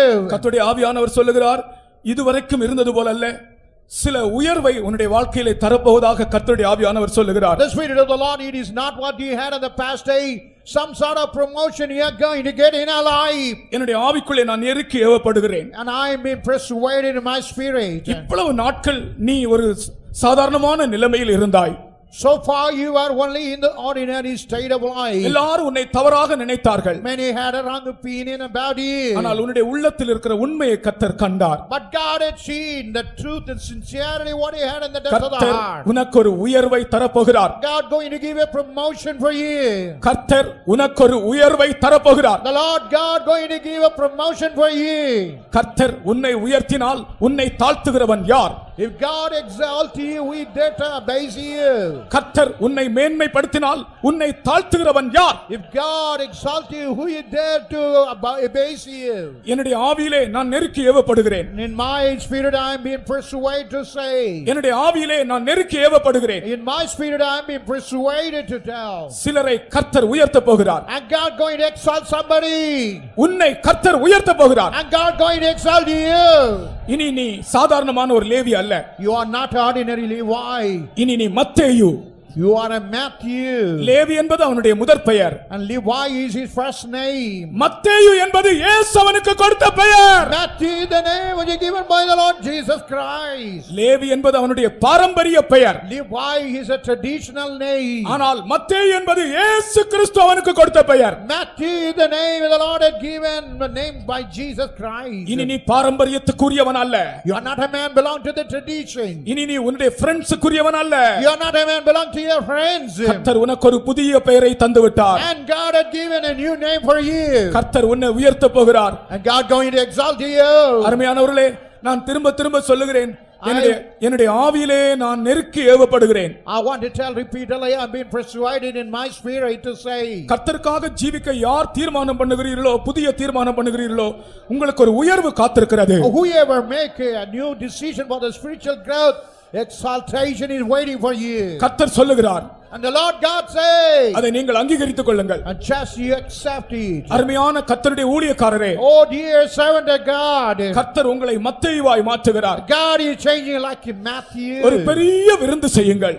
And you make a great feast. ஒரு பெரிய விருந்து செய்யுங்கள். You make a great feast. கர்த்தருடைய நாமத்தை உயர்த்துங்கள். Just exalt the name of the Lord. சந்தோஷப்படுங்கள். You just rejoice. மகிழ்ச்சி அடையுங்கள். You have a happy in the presence of God. அருமையான ஊழியக்காரரே, Oh servant of God, Lord. பெரிய சந்தோஷம் கொண்டாடுங்கள். Just celebrate a great joy. உங்களுடைய இருதயத்தின் ஆழத்தில் இந்த தீர்மானம் உண்டாகட்டும். Let at the depth of the heart you may have a decision. இதுவரைக்கும் நீ ஒரு டாக்ஸ் கலெக்டராக இருந்தாய். Sometimes you may be like a tax collector. ஒரு ஆயக்காரனாக இருந்தாய். You are like a publican. ஒரு சாதாரண வேலை.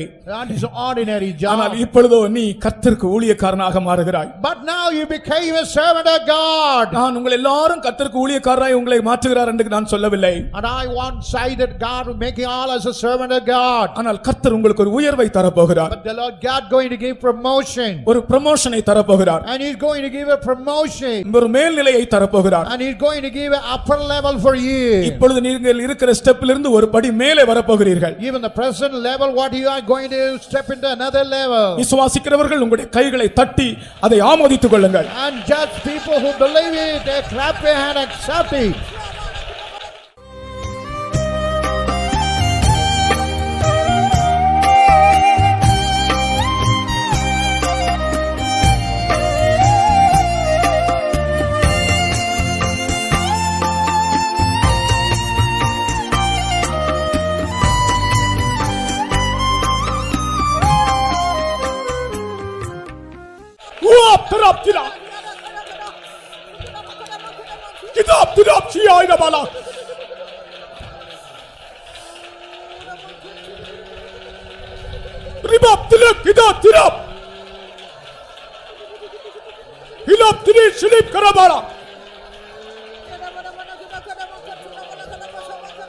இப்பொழுதே அந்த பெரிய விருந்தை செய்யுங்கள். Now itself we make that great feast. இங்கேயே அந்த விருந்தை செய்யுங்கள். Right now you make that feast. Levi இயேசுவுக்கு ஒரு பெரிய விருந்து செய்தான். And he is making a great feast for Jesus. அவனை கர்த்தர் உயர்த்தினார். And God had exalted him. அவன் தீர்மானம் பண்ணினான். He made a decision. எல்லாரும் ஒரு தீர்மானம் பண்ணுங்கள். Let's make a decision for him. இருதயத்தின் ஆழத்தில் இருந்து அது வரட்டும். And let it come out of the depth of the heart. ஆண்டவரே உமக்காக நான் ஜீவிப்பேன். Oh Lord, I will live for you.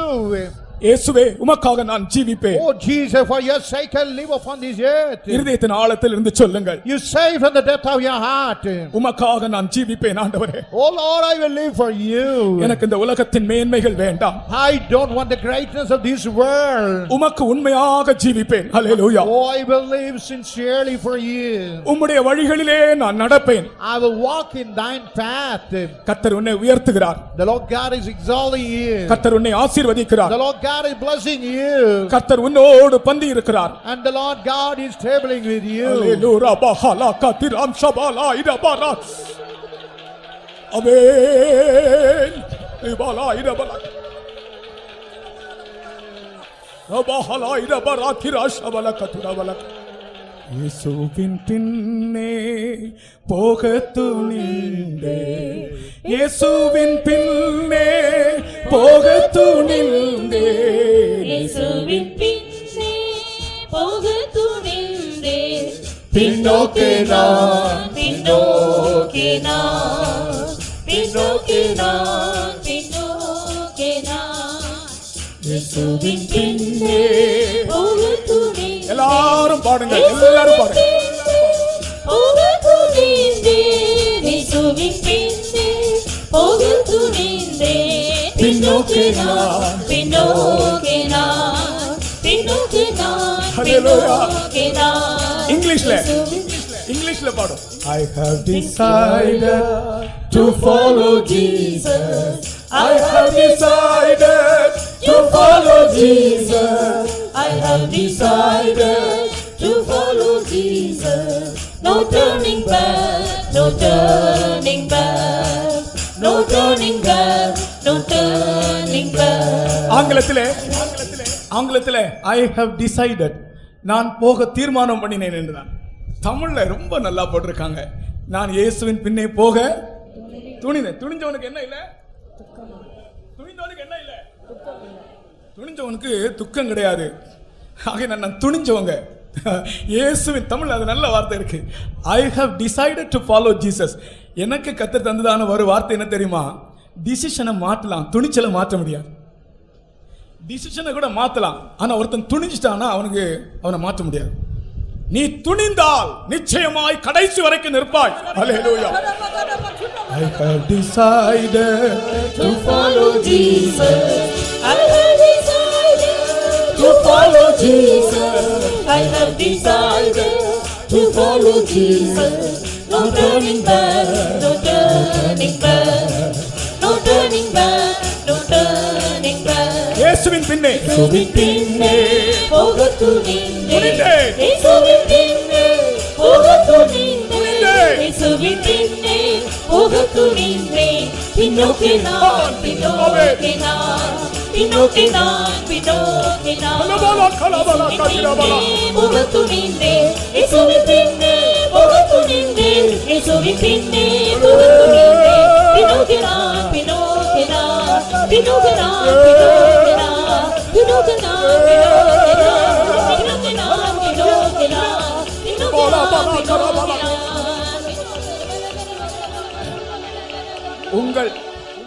உங்கள் குடும்பத்திலே கர்த்தர் ஒரு உயர்வை கட்டளையிட போகிறார். உங்கள் படிப்பிலே கர்த்தர் ஒரு உயர்வை கட்டளையிட போகிறார்.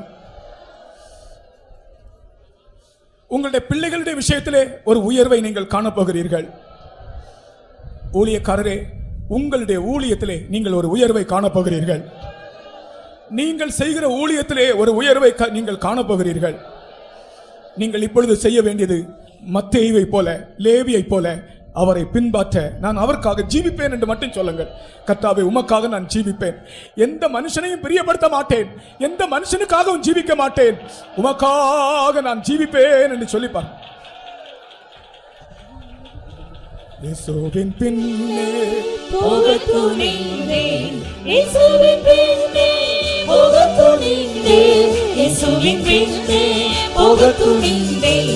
பின்னோக்கி நான், பின்னோக்கி நான், பின்னோக்கி நான், பின்னோக்கி நான்.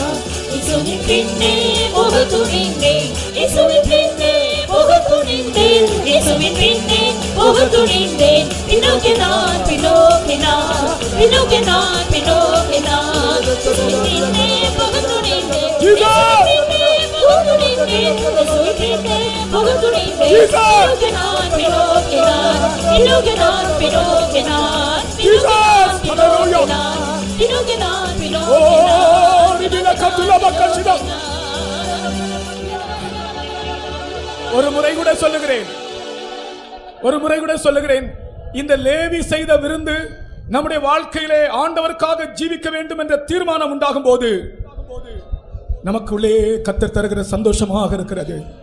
எந்த தீர்மானம் நீ செய்தாலும், ஒருவேளை நான் செருப்பு போடாமல் நடப்பேன் என்று ஒருவேளை நீ தீர்மானிக்கலாம், நான் சட்டை அயன் பண்ணாம போடுவேன்னு நீ தீர்மானிக்கலாம். எந்த தீர்மானமா இருக்கட்டும், அந்த தீர்மானத்துக்கு பின்னாலே ஒரு சந்தோஷம் இருக்கிறது.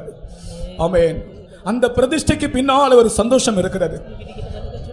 நீ உன்னுடைய ஜீவியத்தை சம்பந்தப்பட்ட ஒரு தீர்மானத்தை இப்பொழுது நீ செய். நான் இயேசுவுக்காக ஜீவிப்பேன் என்று சொல்லுகிற அந்த வார்த்தை மட்டுமல்ல, உன்னோடு சம்பந்தப்பட்ட ஒரு காரியத்தை இப்பொழுது நீ சொல்லு. ஒரு பொருத்தனையாக ஒரு பெரிய மகிழ்ச்சியை நீ காண்பாய். ஒரே ஒரு தடவை கூட நாம் பாட போகிறோம். இயேசுவின் பின்னே போகத் துணிந்தேன். இயேசுவின் பின்னே போகத் துணிந்தேன். இயேசுவின் பின்னே போகத் துணிந்தேன்.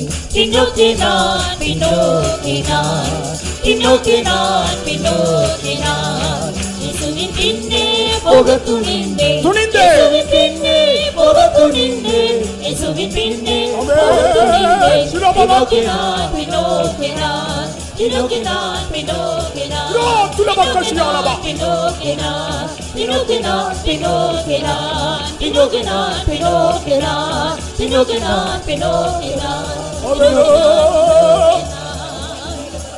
ஆமென். அல்லேலூயா. ரபஹலா கராதுலா திராலபா. சூழ்நிலைகளை பாராதே, சூழ்நிலைகளை பாராதே, உன்னை சுற்றி இருக்கிற மனிதர்களை பாராதே. நீ தீர்மானம் செய், ஆண்டவருக்காக ஜீவிப்பேன் என்று. ஒரு பெரிய விருந்து அங்கே உண்டாகும், ஒரு பெரிய சந்தோஷம் அங்கே உண்டாகும். ஒரே ஒரு முறை கூட கடைசியாக இயேசுவின் பின்னே எல்லாரும் கை தட்டி. இயேசுவின் பின்னே போகத் துணிந்தேன். இயேசுவின் பின்னே போகத் துணிந்தேன். பின்னோக்கி நான், பின்னோக்கி நான், பின்னோக்கி நான், பின்னோக்கி நான். இயேசுவின் பின்னே போக துணிந்தேன் இயேசுவின் பின்னே போக துணிந்தேன் இயேசுவின் பின்னே போக துணிந்தேன் பின்னோக்கி நான் பின்னோக்கி நான் பின்னோக்கி நான் பின்னோக்கி நான் பின்னோக்கி நான் பின்னோக்கி நான்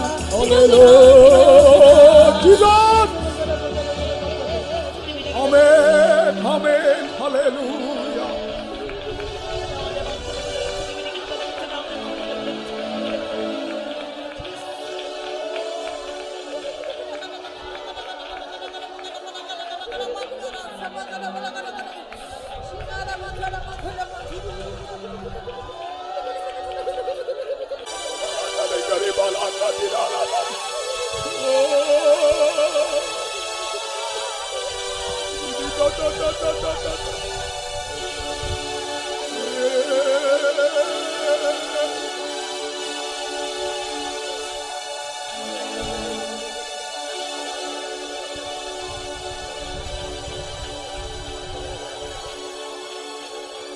இந்த லேவி செய்த விருந்தினுடைய ஒரு பெரிய விசேஷம் என்னவென்றால் அந்த விருந்திலே இயேசுவே வந்து விட்டார். அருமையானவர்களே, இயேசுவே வந்து விட்டார்.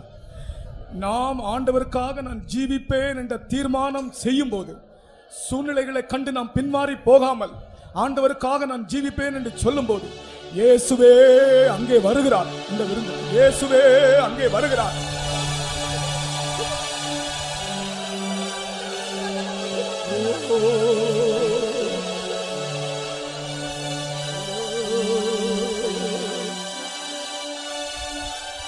இயேசுவின் பின்னே போக துணிந்தேன் இயேசுவின் பின்னே போக துணிந்தேன் இயேசுவின் பின்னே போக துணிந்தேன்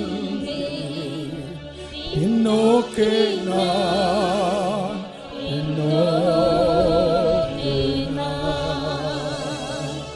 பின்னோக்கே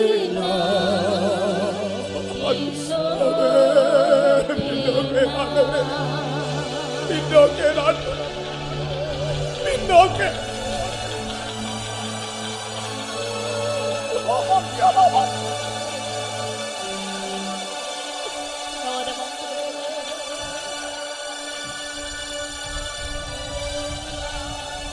உலகம் என் பின்னே சிலுவை என் முன்னே உலகம் என் பின்னே சிலுவை என் முன்னே உலகம் என் பின்னே சிலுவை என் முன்னே பின்னோக்கே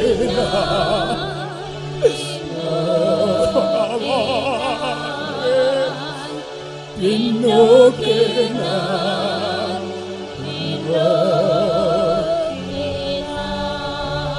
The world behind me, the cross before me. The world behind me, the cross before me. The world behind me, the cross before me. No turning back. பின்வாங்க மாட்டேன், பின்வாங்க மாட்டேன், பின்வாங்க மாட்டேன். ஜீவே ஆண்டவரே, ராஷ்டாயிடா இக்காபாலா தியாரா கிறிஸ்மஸ் டிக்ஷன் ஆஃப் தி ராத்தியாயிடா ராப்ஷாலா கட்டினாபா.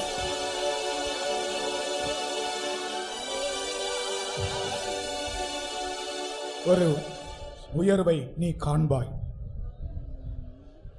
அதை கண்டு நீ உன் சபையில் சாட்சி சொல்லுவாய். இந்த சபையில் இல்லாதவர்கள் யாராகலும் இங்கே வந்திருந்தால் ஒரு உயர்வை நீங்கள் காண்பீர்கள். எங்கள் சபைக்கு வந்து நீங்கள் சாட்சி சொல்லுவீர்கள்.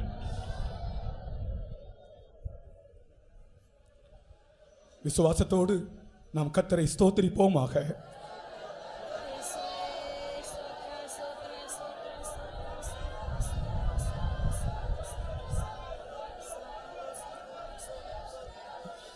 கர்த்தர் இந்த முதலாம் நாள் கூட்டத்தை ஆசீர்வாதமாக நடத்தி தந்தபடி நாள் ஸ்தோத்திரிப்போம். ஸ்தோத்திரம் ஸ்தோத்திரம் ஸ்தோத்திரம் ஸ்தோத்திரம் ஸ்தோத்திரம். மழை தடைகளை கர்த்தர் கிருபையாக நிறுத்தினபடினால் ஸ்தோத்திரம் பண்ணுவோம்.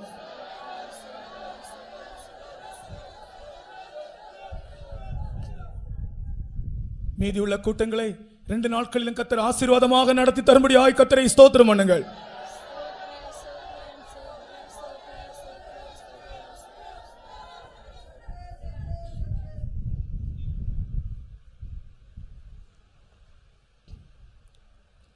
ஜெபம் பண்ணலாம்.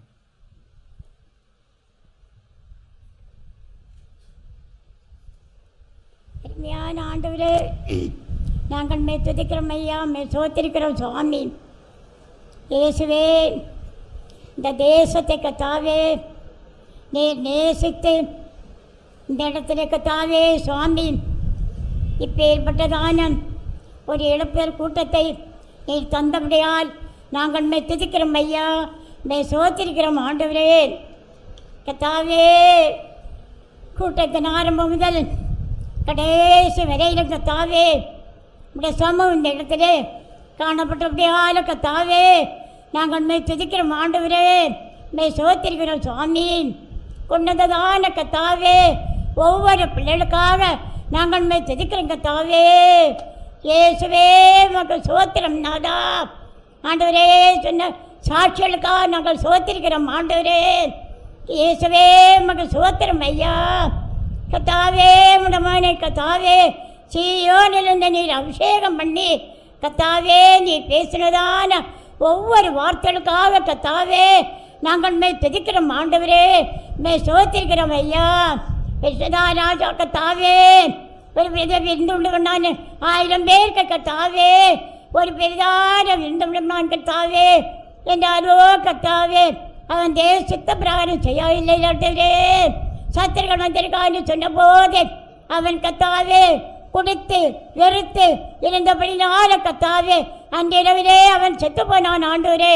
ஆனாலோ கத்தாவே இந்த நாட்களில் கத்தாவே இந்த வசனம் கேட்ட அந்த பிள்ளைகள் ஆண்டவரே அந்த ராஜாவை போல போகாதபடி கத்தாவே அவருடைய பாவங்களை கத்தாவே இந்த வேளையிலே அறிக்கை பண்ணி ஒரு பெரிதான சந்தோஷத்தையும் சமாதானத்தையும் இளைப்பாறுதலையும் கர்த்தர் சமூகத்தில் இந்த கத்தாவே பெற்றுக்கொள்ள கத்தாவே இன்றைக்கு நீர் இறக்கம் செய்ய வேண்டும் கெஞ்சரும் கத்தாவே. இயேசுவே மக சோத்திரம். ஆபிரகாம் கத்தாவே சுவாமி ஒரு விருந்துண்டு பண்ணான் கத்தாவே ஆண்டவரே. அவன் கற்பஞ்சத்த பிரபோ கத்தாவே விஸ்வவாக்கு தத்துவம் பிரகாரம் கத்தாவே அது கொடுக்கப்பட்டான அந்த ஈசாக்கு கத்தாவே பால் மறந்த போது கத்தாவே ஒரு விருந்துண்டு பண்ணானே கத்தாவே அது வாக்கு தத்துவத்தின் கத்தாவே விருந்தாக காணப்பட்டது கத்தாவே. அதனால் இந்த நாட்களை கத்தாவே ஆண்டவரே கத்தோட வாக்கு தத்துவத்தை கத்தாவே ஒவ்வொருவரும் நம்பி கத்தோட வாக்கு தத்துவ பிரகாரம் கத்தாவே ஒவ்வொருவரும் கத்தாவே தங்களுடைய ஜீவத்தை காத்துக்கொள்ள இந்த நாட்களை கத்தாவே நீர் உதவி செய்யும் ஆண்டவரே. அவரால் நம்ம போன கத்தாவே விசுவாசத்தில் கத்தாவே ஒரு காணப்பட நீர் இறக்கம் செய்ய வேண்டும் கெஞ்சிரும் கத்தாவே. அவன் ஒரு நேரமான ஜீவன் செய்தான் ஆண்டவரே மக சோத்திரம் கத்தாவே. இயேசுவே சுவாமி எஸ்தராடிக்கா கத்தாவே ஒரு பெரியாவை இருந்து பண்ணப்பட்ட கத்தாவே ஆண்டவரே அந்த எஸ்தராணியுடைய விருந்து கத்தாவே ஆண்டவரே வனவற்றில கத்தாவே கத்த சேர்க்க வருகிறது கத்தாவே ஆண்டவரே காட்டுகிற கத்தாவே. அதனால் இந்த நாட்களை கத்தாவே ஒவ்வொருவரும் கத்தாவே தங்கள் ஜீவத்தை சரிப்படுத்தி செயற்படுத்தி கத்தர்கள் ஜீவித்து எப்படியாயிரும் ஆண்டவரே கத்தோட வழியில போக வேண்டுமே மனவாட்டியாக மாற வேண்டுமே என்றுள்ளார சிந்தையோடு ஒரு தீர்மான ஜீவன் செய்ய ஒவ்வொருவருக்கும் கத்தாவே நீ பிரிவு தர வேண்டும் வேண்டிக் கொள்கிறோம் ஐயா. மக சோத்திரம் ஆண்டவரே.